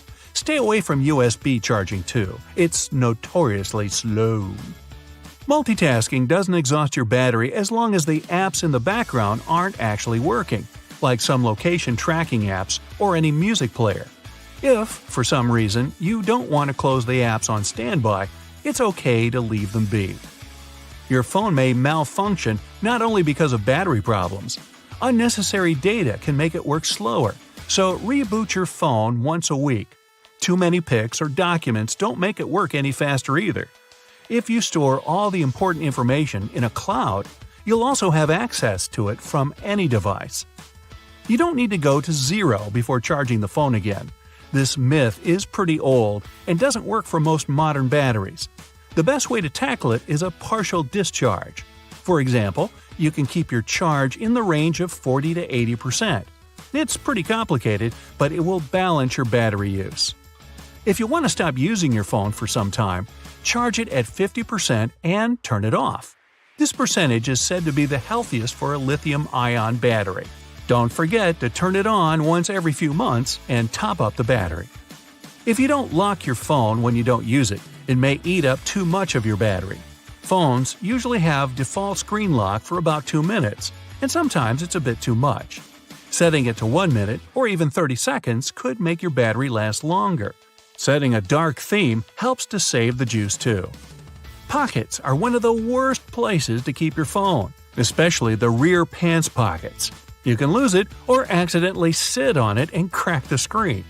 Also, a phone has a full range of signals that just might not be too good for your health. Mobile data, Bluetooth, Wi-Fi, and also NFC are on the list. By the way, don't use public Wi-Fi if you don't want to leak your personal data. At least turn on the airplane mode if you still want to keep your phone in the pocket. Some protection shields can be handy. If you put your phone inside them, you will reduce radiation by almost 7 times if compared with when you put it into the pocket. Don't forget to refresh your iPhone's operative memory every now and again. It can help your device work better and faster. To do that, you gotta go to Setting, General, Accessibility, Assistive Touch, and turn it on. Press plus, then minus, then the power button. You'll see the power off bar. Press the assistive touch and hold the home button. The operative memories refresh now. If you see the Enter Pass notification after you did it, it means you did it all right. To refresh the operative memory on your Android, go to the Task Manager and select Clear Memory in the RAM tab. Now, flying has long become routine for many people, but even frequent flyers sometimes don't know about things you should never do on a plane. Ooh. No bare feet on a plane. It's one of the biggest no-nos of air travel. Even if we omit the topic of unpleasant odors. Phew. The airplane floor is extremely filthy. People with contagious foot problems might have been walking the aisles barefoot before you. There's likely to be a lot of dirt left after previous passengers. And don't even get me started on the floor in the lavatories. Ew. If your feet need some freedom, take off your shoes, but at least wear your socks, or bring along a pair of light slippers. Keep in mind that the pressurized air in the passenger cabin is just as dry as it is in the Sahara Desert, with only about 20% humidity. That's why your skin may feel discomfort after a flight. But wouldn't it make more sense to install several humidifiers that could add some moisture? But this extra load would cost airlines lots of money. Plus, the plane's airframe is mostly made of aluminum and other metals, and humid air could lead to corrosion. So, don't forget to bring a moisturizer and use it during the flight. Always secure your tray table as soon as the plane starts moving on the tarmac, and never lower it during the takeoff and landing. It's a security measure, which ensures that you and the other passengers will have a clear pathway in case of an emergency evacuation. Also, keep your seat in an upright position during takeoff and landing. First of all, a reclined seat can seriously slow down an emergency evacuation, since it will block a person sitting behind. What's more, the more backward you're leaning, the harder it is to get into the brace position during an emergency landing. Now try to avoid snoozing during or right after takeoff and landing. For one thing, it's not the best thing for your health. The main problem is that the air pressure inside the cabin changes very quickly during these phases of the flight. This, in turn, affects the air pressure in your ears. It's important to be alert during this time to relax and open up your ears, for example by yawning or swallowing frequency. Chewing gum works for me. If you're sleeping, you can't do this, which can lead to permanent damage. And of course, there's a safety issue. Most accidents happen during takeoff and landing. If you're sleeping during these stages, you might not be alert and conscious enough if an emergency happens. Now, this next recommendation comes from the EPA, the Environmental Protection Agency. According to them, you might want to skip on hot drinks on a plane. The water used to make tea or coffee doesn't come from bottles, it's regular tap water. And water tanks on airplanes are often old and full of bacteria. In 2004, there was a study which found that more than 12% of water samples contained harmful bacteria. But if you still decide to have a cup of hot beverage on a plane, never pour coffee or tea on your own. Flight attendants are trained to handle this task in crowded aisles of a moving airplane and won't accidentally burn you or other passengers. Now, it's probably better if you don't order Coke on a plane. The cabin pressure, so low up in the air, causes a lot of foam. For apparent reasons, flight attendants don't want to serve you a cup filled with froth. That's why they'll fill only half the cup, then wait for the bubbles to settle, and then finish pouring. That can take ages. Keep your air vent open. This way you'll minimize the spread of germs. Planes have high-quality air filters. They'll catch up to 99% of all airborne germs, so you should be safe there. But make sure to wipe that tray table. With 8 times more bacteria than the toilet flush button, it's the dirtiest place on board. Another thing you should avoid is leaning your head on the window if you have a window seat. You never know who occupied your seat before you, and, in any case, the glass is likely to be covered with germs. Say no to backless sandals and high heels on a flight. I do. There are very serious safety reasons for such a request. The first is that both these types of footwear make it very difficult to evacuate the aircraft fast. If you wear high heels, you will anyway have to leave them behind in case the crew is using emergency slides during an evacuation. The heels are very likely to damage the slide, so off they go. Now ask yourself, do you really fancy running away from the airplane barefoot? I'll answer that for you. Nope. Instead, wear sturdy shoes with a solid sole. In this case, you won't find yourself standing on the hot tarmac or in the weeds without any footwear at all. Don't stuff heavy objects into overhead compartments. Your things may not stay inside during severe turbulence, and while falling out, they will injure you and other passengers. Ow! That's why, if it feels difficult to lift something into the overhead compartment, better put it under the seat in front of you or elsewhere. Now, don't blame the pilots for the hard landing. When you experience it in bad weather, it might be intentional. If the runway is covered with water or snow, the plane has to touch down hard in order to break the water layer and prevent aquaplaning. Otherwise, the water can perform the role of a lubricant, and the plane won't be able to brake or respond to any control. Deploying an emergency slide when there's no emergency is a very bad idea. It can cause hour-long delays and cost airlines thousands of dollars to pack the undamaged slide back into its container. Why would someone do it? Apparently, some think it'll help them get off the plane faster. Well, they're an idiot. Don't be one yourself. Just keep in mind that it doesn't work this way. Don't ignore the instructions of the cabin crew to open window shades during takeoff and landing.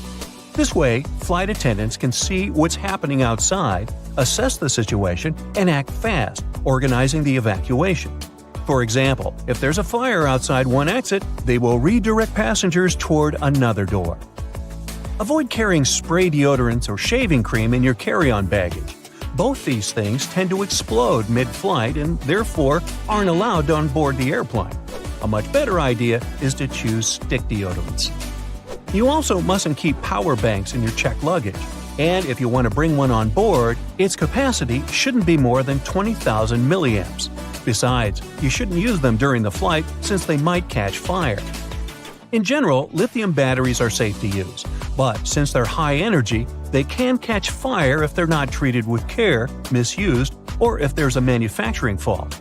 Such batteries have been the cause of quite a few fires on board airplanes, as well as during ground handling. Do not worry about airport scanners, they won't harm your health.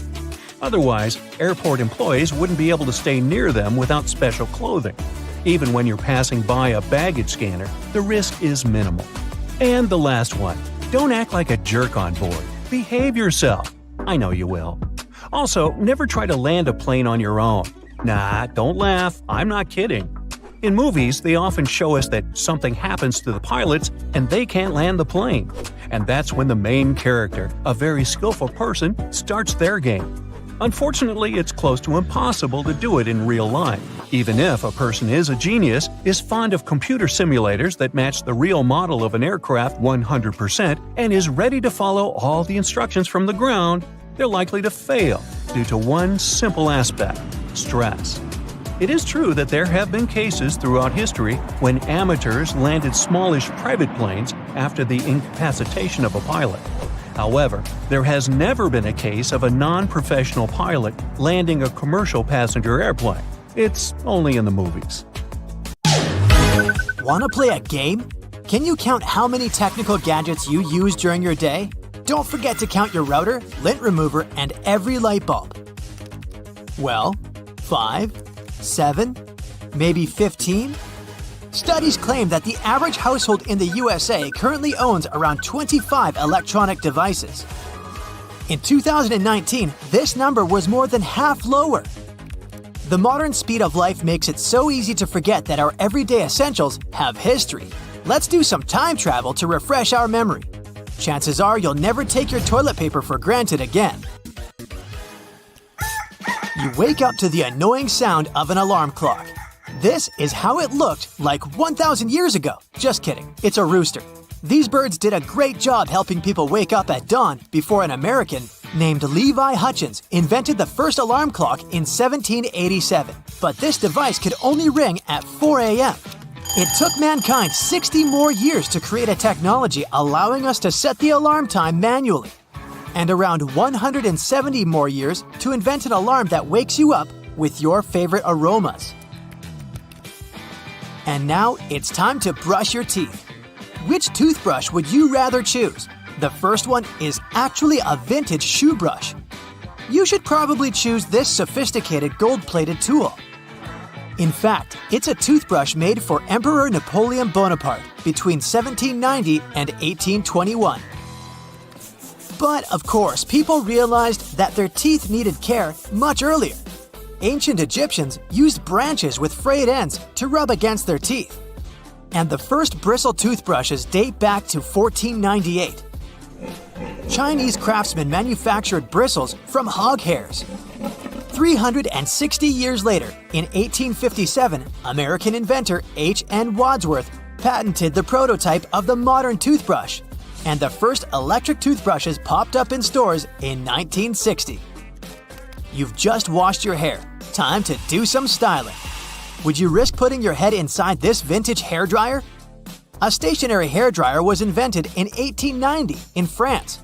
Although it looks pretty claustrophobic, it was very popular in beauty salons before the era of portable hairdryers came over. Let's move on to the toilet. How about using a stone instead of toilet paper? In ancient times, people chose various materials to clean up, including leaves, grass, animal furs, water, seashells, and even stones. Rumor has it that ancient Greeks preferred using ceramics with their enemies' names. And in 1857, an American named Joseph Gadget first marketed the modern toilet paper. He called it simply medicated paper for the water closet. The paper was sold in packages of 500 sheets for 50 cents, which is worth $17 in today's money. And this is what your flush toilet would look like if you lived in 1592. Sir John Harrington, godson of Elizabeth I, created this masterpiece in England. It's basically a water closet with a raised cistern and a small downpipe through which water runs and flushes the waste. Time to cook some breakfast. These old kitchen stoves are no more than wood-burning cook stoves, but as the age of invention took place, stoves evolved to fit modern homes. Gas stoves first appeared in 1826, and in 100 years, they were used in most domestic kitchens. And now, let's boil some water to make tea. Before the 19th century, Most kettles were made of iron. People placed them directly on the flame. That's why such kettles needed constant cleaning. Mesopotamian tea lovers made their kettles from bronze, and it took an effort to make all these sophisticated decorations. But the first electric kettle appeared only in 1891 in the USA. It took about 12 minutes to boil water because the water and the heating elements were placed in separate chambers. Luckily, the modern kettles do it in a blink of an eye. Well, now, can you guess what this device is for? Nope, it's not a sewing machine. It's an electric toaster. This is what it looked like in 1893 when it was first invented in Scotland. Nowadays, toasters look more aesthetically pleasing and take less space. Speaking of space, the first hard disk was the size of a cupboard and its storage was only 5 megabytes. But today, we have 32 gigabyte disks that are used in cameras and mobile phones. Just imagine how much information you could fit in a cupboard if you could fill it fully with such disks. The correct answer is a lot. Your friend is calling. Pick up the phone. But get straight to the point. It only has about 20 minutes of battery life. This massive tool is the world's first mobile phone made by Motorola in 1973. It weighs 2.5 pounds and costs $4,000, which is around $27,000 in today's money. Time to get dressed for work. Would you risk ironing your crispy white shirt with such a device? Well, people used to take that risk before inventing the first electric iron in 1882. And this cute creature is an antique gas-powered iron made at the beginning of the 20th century. Earlier, they just put coal in the iron to heat it up. Is it too sunny outdoors? No problem. Put on this stylish accessory. Snow goggles were invented centuries ago to protect eyes from snow blindness. And this simple item has eventually evolved into sunglasses that we use today to hide from UV light. Why is everything so blurry? Did you forget to put on your contact lenses? Today, over 150 million people worldwide use them on a daily basis. But the first guy to get this brilliant idea lived in the 16th century, and his name was Leonardo da Vinci. In 1508, he described a method of directly affecting the cornea by putting the head in a bowl of water, or just wearing a water-filled glass hemisphere over the eyes. But it took people around 400 years to bring that idea to light. And meanwhile, humankind used eyeglasses. The ancient ones used to have lenses made out of quartz and metal frames. Of course, their design was too heavy to be considered fashionable. But thankfully, today we enjoy a wide variety of frames in different styles and designs with glass or plastic lenses. It's time to hit the road. Would you mind riding this bike? That's right, it doesn't have any pedals. First bicycles didn't have a saddle, a braking mechanism, or pedals. That's why people simply called it the running machine. Also, manufacturers offered models with a bigger front wheel for higher speeds. Thankfully, speed and comfort characteristics evolved over time and continue to do so today. Take a look at this amazing rainbow. We gotta take a picture immediately. Unfortunately, 40 years ago, this photo would have looked something like this. No color, no clarity. It was the time when digital cameras had just appeared. They weighed 9 pounds and they could only take black and white images. But the progress is impressive. Today, it takes just one click to make a high-resolution picture or video on your phone. Finally, you arrive at the office and see this mysterious device. Can you recognize its purpose? It's an old-school printer. The first printing devices appeared in the 15th century in Europe, and they were way bigger and heavier than the modern ones that we use in offices and homes. Your shirt got dirty after a long day at work. Which machine would you rather choose to wash it? The right device is a wiser choice because it's electric. The left washing machine can wash up to 10 shirts, but it's only operated with a hand crank. Someone has spilled popcorn on the floor. Let's clean this up.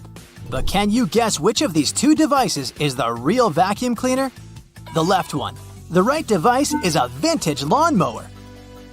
The first vacuum cleaners appeared in 1901, and they were petrol-driven. It took a while for this device to evolve into a vacuum cleaner robot free of any tubes and wires. Just take a look at these two pictures. These devices don't even look like they're from the same planet. This is the right way to use a hairbrush. Don't use it horizontally. Hold it in a vertical position. The bristles are lined up vertically.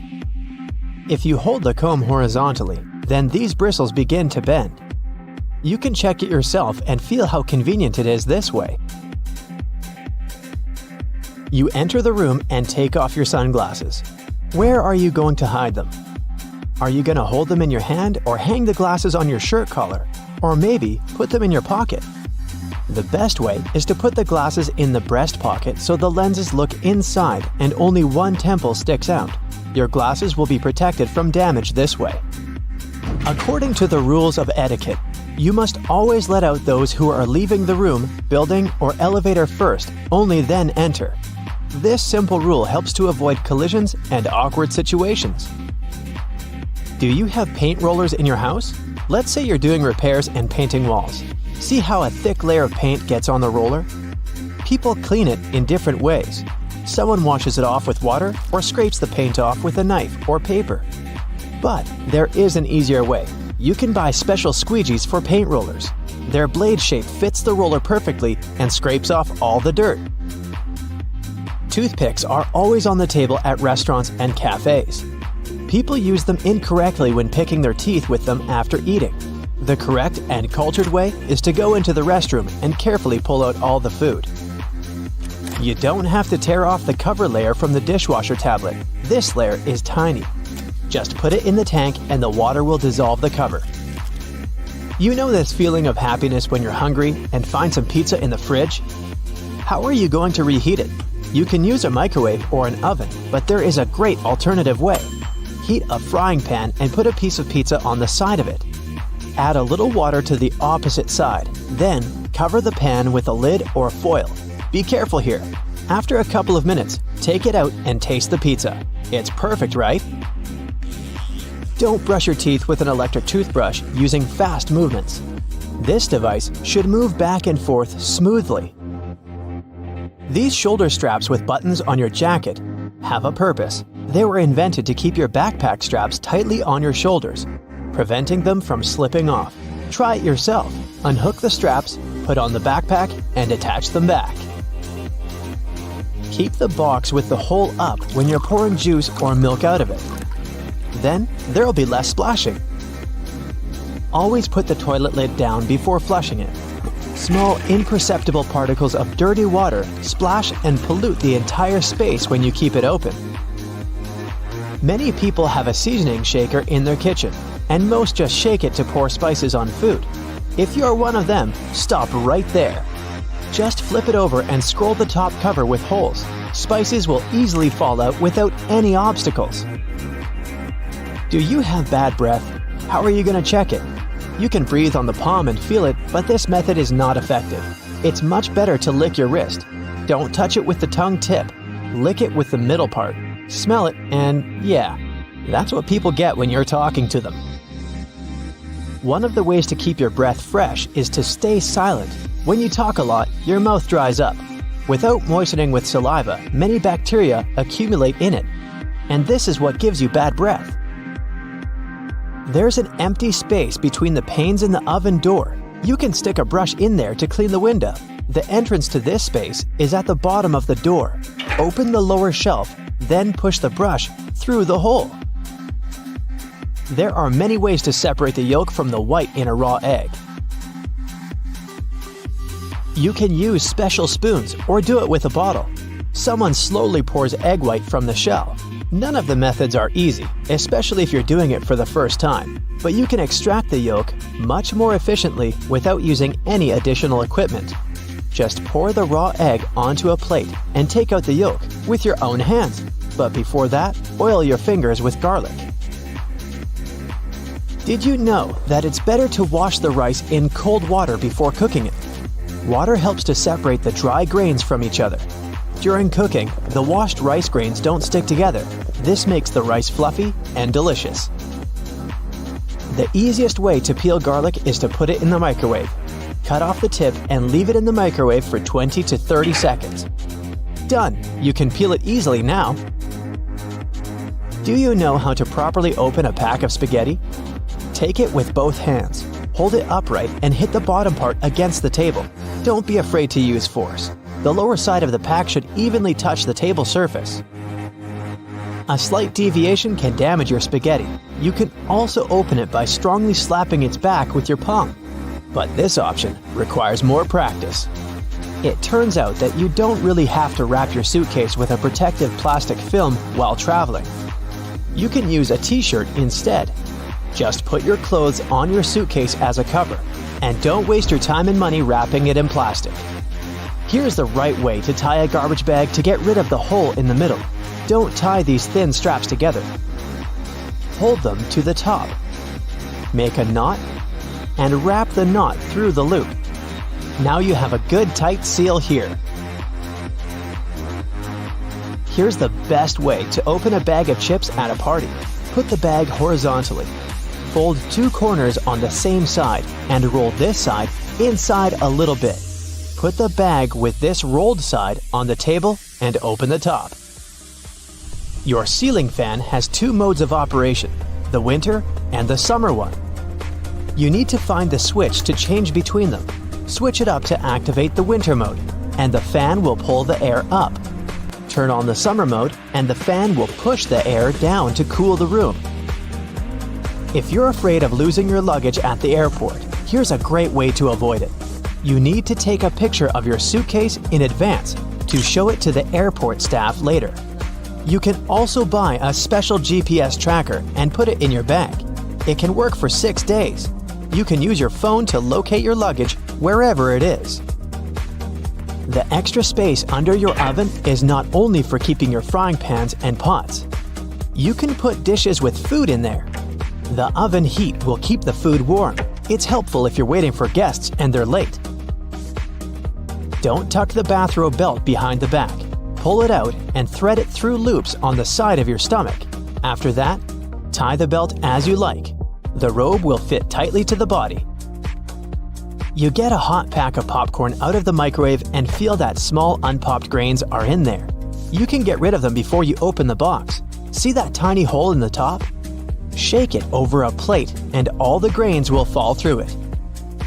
Have you ever found pieces of fabric coming with new clothes?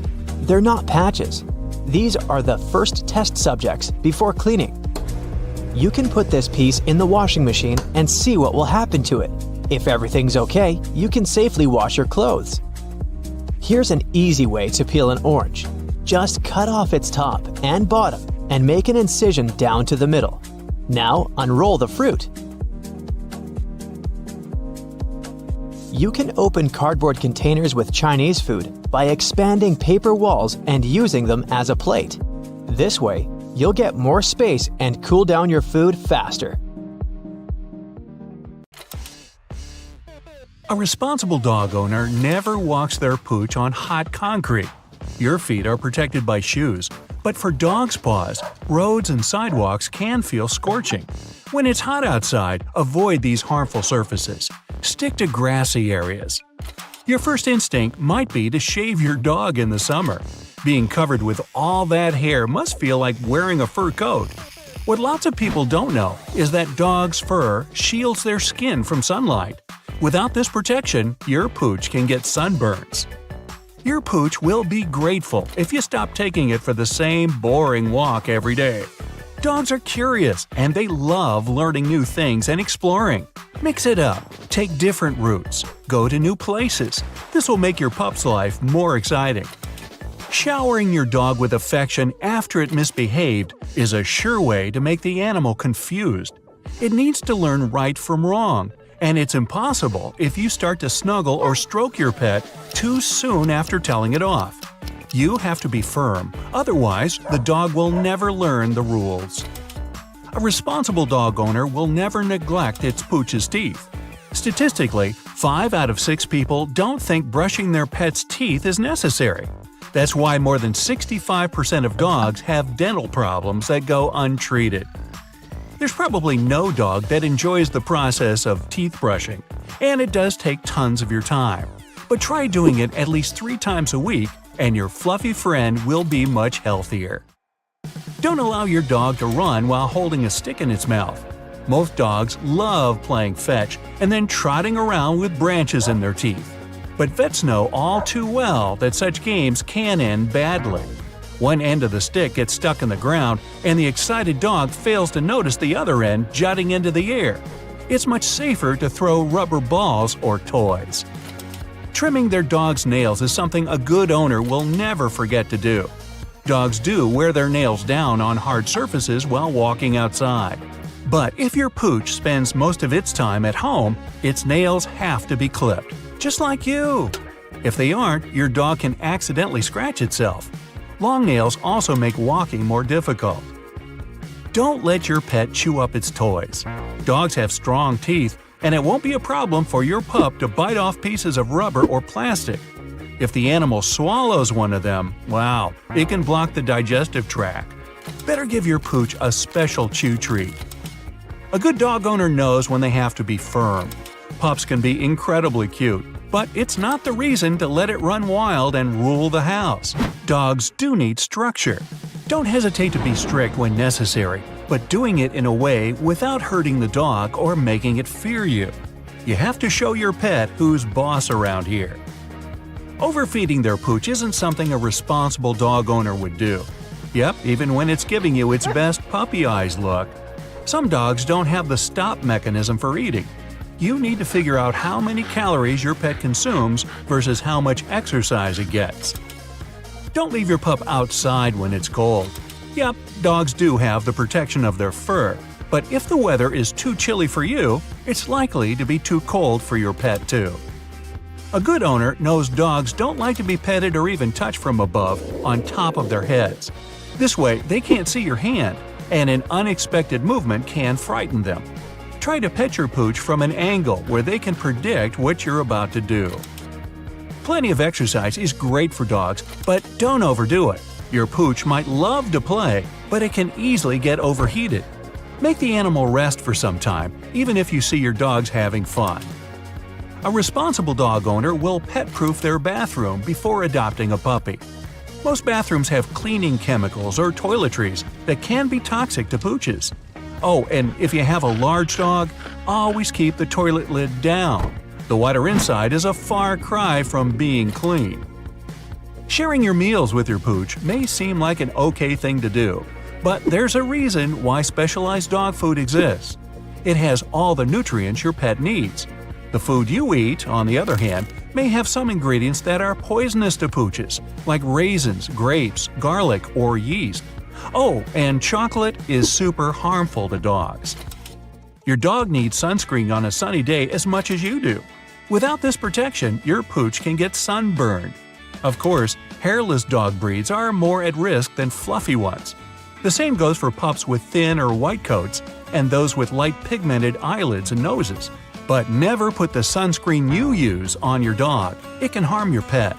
Buy a special dog sunscreen at a pet store. Don't forget to groom your pup. Even if it has short hair, a trim might be needed every now and then. Dogs also need to have a bath regularly. A good dog owner will never ever put their pet in a truck bed. It might seem like a comfortable and good place for the animal, but the dog can jump out. It can get thrown out of the vehicle at a sharp turn or bump in the road, or it can get hurt when the truck suddenly brakes. You can look, but don't stare. If you maintain eye contact for too long, your dog might think you're challenging it. Feeding your pup apple cores is a big no-no. Apple seeds contain cyanide. In large amounts, they will be poisonous for the dog. Apple slices, though? Perfectly fine. Don't just assume your dog would get along with a cat. They might not behave unfriendly toward each other at first, but it doesn't mean one of them won't hurt the other when you're not around. Keep an eye on the animals until you make sure they get on very well. Like my dog and cat, they're best buds. Dogs need a lot of water, especially on hot days or after vigorous activities. Make sure your pooch always gets enough fresh water, otherwise it can have a heat stroke or get dehydrated. A good dog owner will never leave their dog in a car. The weather might seem cool and nice, but once the sun is out, the insides of the car get heated within minutes. Dogs don't have that many sweat glands. That's why they feel the heat more than us humans. Never let your dog pull you when you're outside. You're the one to lead, not the other way around. It helps your pooch to realize who's in charge. Plus, it makes your walks so much easier. When the weather is getting hot and stuffy, some dog owners add ice cubes to their pets' water bowls, or a pooch might be given a cube to play with. But dogs shouldn't be allowed to chomp on ice. It can easily break their teeth, especially the big ones toward the back of their mouth. It's safer to use cold water or dog-friendly frozen veggies like sweet potatoes or carrots. Ignoring your pooch is a sure way to make it unhappy. Dogs love attention and hate being left on their own. You might have noticed that your dog gets a bit restless and distressed when you're busy. Don't forget to spend some quality time with your fluffy friend afterward. Try to be on the watch whenever kids are playing with your dog. Little ones often don't realize they aren't being gentle enough. A responsible dog owner won't give up until they get the right collar for their pet. It shouldn't be too tight or too big. Find one that's comfortable enough for your pooch to wear all day long. And keep in mind that choker collars make some dogs anxious. Checking for ticks is one of the most important things a dog owner should do. Even indoor dogs can get these bugs. Remove all the ticks you spot. Not only are they uncomfortable, but they're also likely to make your pooch sick. Don't let your dog run loose, even if it's just in the neighborhood. The pooch can get lost or stolen, or it might come across a stray dog or a car. A fenced yard is a much better place for roaming. A responsible dog owner always makes sure candies, chewing gum, and toothpaste are kept away from their pooch. All these products contain xylitol, a common sweetener. But once it gets swallowed by a dog, the animal's body starts to produce insulin, and that can end badly.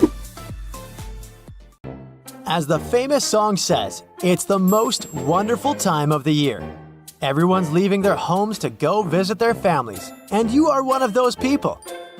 You take a final look around your house before you head out, lock your door, and leave.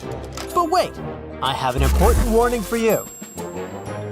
Did you know that statistically, most burglaries happen before the holidays begin?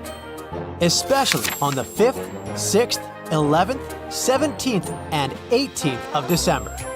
That shouldn't be too surprising though.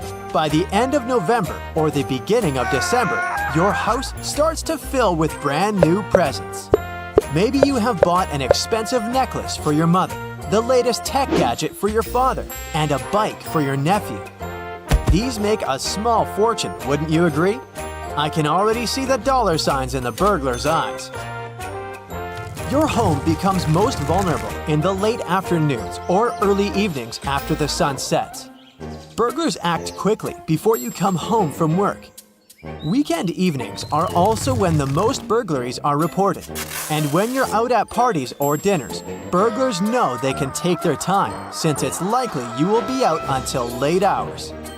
And if you're away, then there's no escaping your fate. But there are some precautions you can take to offer fewer clues about your belongings and whereabouts to burglars. And no, they don't involve throwing fake parties with cardboard people. First things first, we always tend to place trees by the window, right? It makes everything feel cozier, and there's a certain charm to displaying your wonderfully decorated tree to the people who pass by your street. Well, that's actually a big no-no if you want to keep your place safe.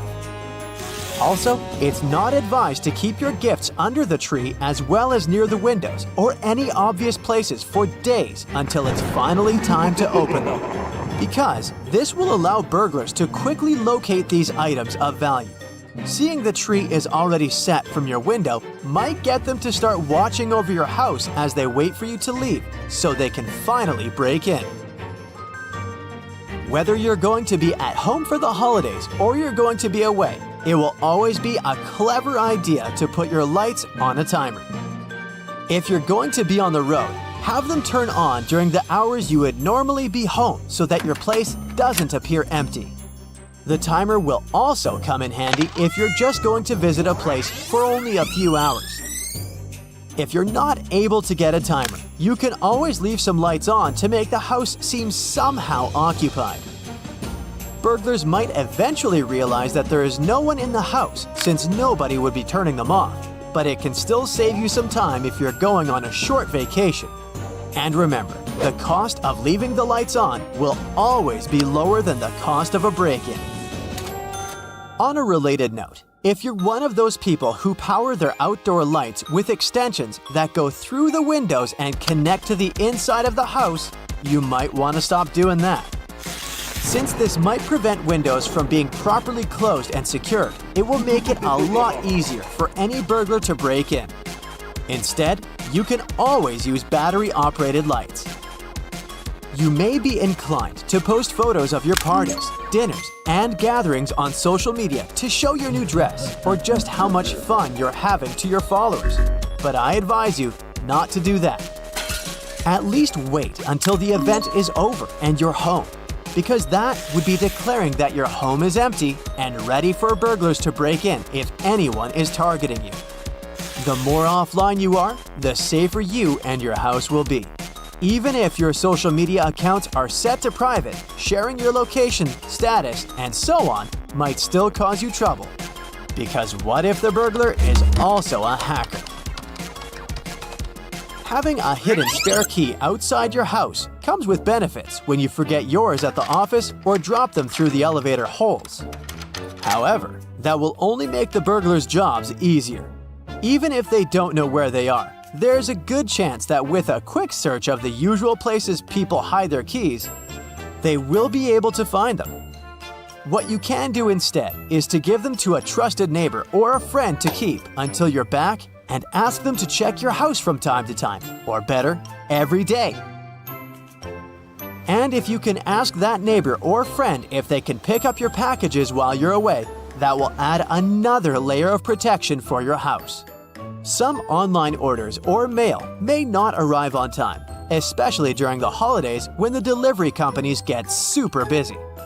And if they arrive when you're not home, there's a good chance that the delivery person will just leave them by your door.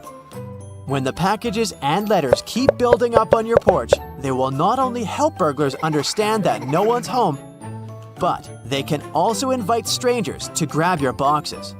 To avoid this, you can track them and let your neighbors know when they will arrive.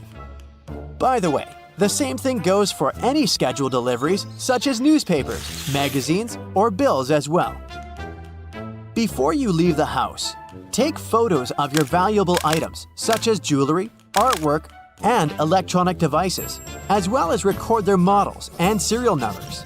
This will not only help you stop burglars from breaking into your house in any way, but it will also come in handy if they indeed do break in and steal stuff.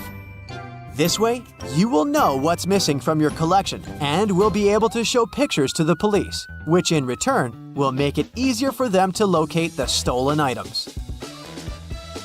Burglars often look around to try and find a ladder, any garden equipment, or any store tool that will help them break a door or window to get inside your house. That's why you should securely lock stuff like these inside sheds or garages. Once you do that, it will become much harder for the burglars to figure out ways to break things or climb to windows. And while they do that, someone can notice their suspicious activity and make them run away without completing their crime. Even if you're living in a place with hot weather, never ever leave windows open in rooms that you're not using, even if you're at home. And make sure they're all closed tight before leaving the house. You can always use window locks and replace fly screens with security meshes. After the holiday ends, it's important that you don't pile the boxes of your expensive presents outside your house near the trash bin. If you do, the burglars will not only learn what you've received, but will also get tempted to break in. Especially if they see you have an item they want. They might also assume that you will likely replace the stolen item, and this may encourage them to break in for a second time. What you should do instead is to cut the packages before throwing them into the trash.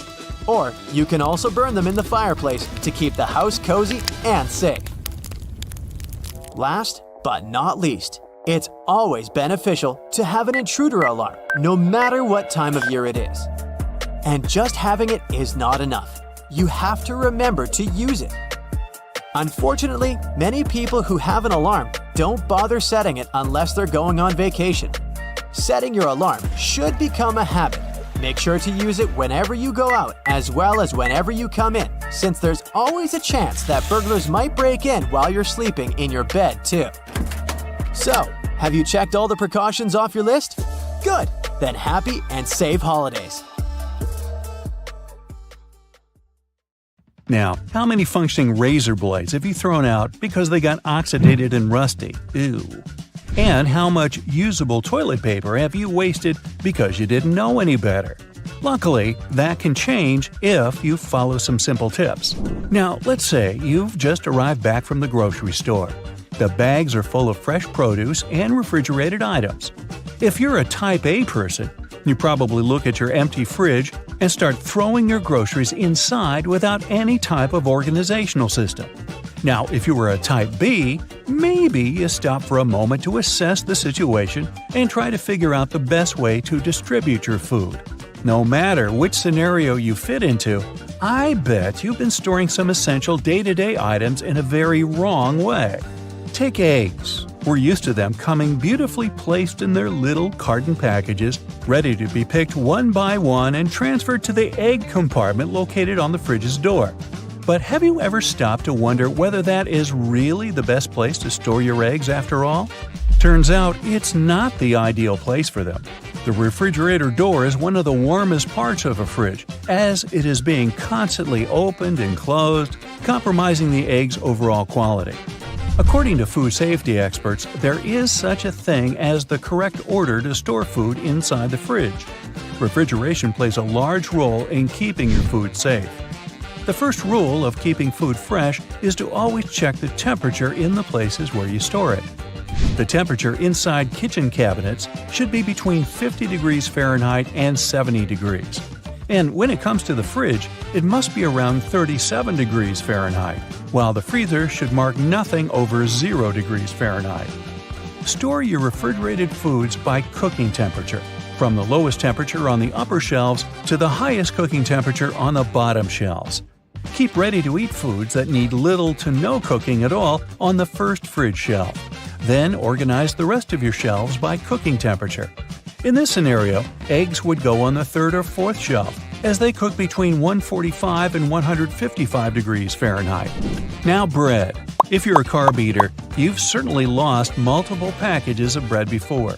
They are notoriously known for their super-fast expiring dates and the colonies of mold that appear from what seems to be thin air and force us to throw away otherwise good slices of bread. Well, here's some good news. There is a way to keep your loaf of bread fresh for weeks and even months. And contrary to eggs and milk, the fridge is not the way to go for that to happen. Instead, separate the slices of bread and place them in a plastic bag. Now, close the bag, removing all air from inside it. Be sure to leave the bag as free from air as possible. That is what will generate its safe storage. Now, place the airtight bags of plastic into a freezer, and voila! Your bread can last up to 3 months that way. How about pickles and other condiment food jars? In order to make them last longer, store them upside down, as that will prevent mold growth. And yes, you can keep these ones on your fridge's door. There's no problem with that. Before we leave the kitchen, try this out. Whenever you buy a new non-stick saucepan, season it before actually cooking anything on it. First, you'll need oil. Rub on the edges of your pan and place it inside the stove for about 60 seconds. Let it absorb the heat, then remove the pan from the stove and let it cool down. Wipe off the excess oil, and there you have it. This way, the oil will fill in any small gaps or little pores in the pan, smoothing down the surface until it's all even. You can now expose the pan to high temperatures and it won't get damaged. Now, let's move on to bathroom items. Toilet paper is easily one of the most wasted household items. Even if we notice it, we don't really do much to change the way we go about it. Apart from the classic over-under discussion of how we should place toilet paper, there is a less-known must-do habit that we often ignore. Just to fill you in case you've been oblivious to this until now, toilet paper science has long debated whether the correct way to hang the roll is with the loose end draped over the top or with the loose end hanging inside next to the wall. And as much as I bet many here already know the answer, can I have a drum roll, please? Well, you got that right if you guessed with the loose end draped over the top. It is so for the simple reason that over provides easier access to the loose hanging end of the paper and minimizes the risk of knuckle-on-wall germ gathering. Ooh. But now, toilet paper ingenuity doesn't end here. Did you know that to reduce toilet paper waste, you should squish your rolls before placing them on the bathroom hanger? By squishing, I mean laying them down horizontally and pressing them down with your hand until their aspheric center has turned into an oval, almost flat in shape. Yes, you should aim at flattening your toilet paper, and no, I haven't lost my mind. That happened long ago. The purpose of this practice is to make it harder for toilet paper to rotate. When you hang it in its usual, more circular form, it rotates too easily. This way, it lets us, the toilet paper users, effortlessly enjoy it in an unlimited fashion. Depending on the force we use to pull the paper, we will end up with twice or 3 times the amount of paper we needed in the first place. And sure, we could just roll the excess back. But I bet most of us here don't do that and end up just wasting huge chunks of paper. You get the idea, right? Oval-shaped paper equals more controlled rotation and thus less waste of toilet paper. So there. Then we have razor blades. If you're the person who never stops buying razor blades because the last one you bought 5 days ago is already rusty from your bathroom's humidity, maybe you'll want to listen to this one. It's not true that razor blades have such a short life expectancy. They can and should last longer in our bathroom cupboards. We just need to know how to handle them. Now, you don't have to be an expert to know that a warm and moist environment doesn't go well with razor blade steel. So, for starters, you should always dry them after using them, especially if your last usage was in the shower. Then, keep them in a cool and dry spot, maybe even out of the bathroom. They will surely last longer this way. Using a rusty blade can be especially bad for your skin, contributing to bacterial or fungal infection. So that's a big no-no for leaving the blade face down in a puddle of shower water. Do keep that in mind. After that delicious shower, some people may head back to their bedrooms. If it's near bedtime, they might even decide to light that aesthetically pleasant nightside candle and enjoy the most out of its pleasing white musk and warm vanilla aroma. But if your candle has been burning too quickly, try these tricks out and see if it'll last longer. You can trim your candle's wick multiple times and keep it as far away from water and moist as possible. It will guarantee that your candle's wax stays firm and steady and thus continues to burn slower for a longer period of time. A little extra tip regarding candles: never throw away their jars once you finally burnt them out. Suppose you made it to the end of your candle. Congrats! Boil some water, wash the recipient with detergent and warm water, clean the remaining wax out of it, and reuse the jar. You can plant a succulent, store art supply, or use it for anything your heart desires. And there you have it. Little changes in habits can go a long way in your daily life.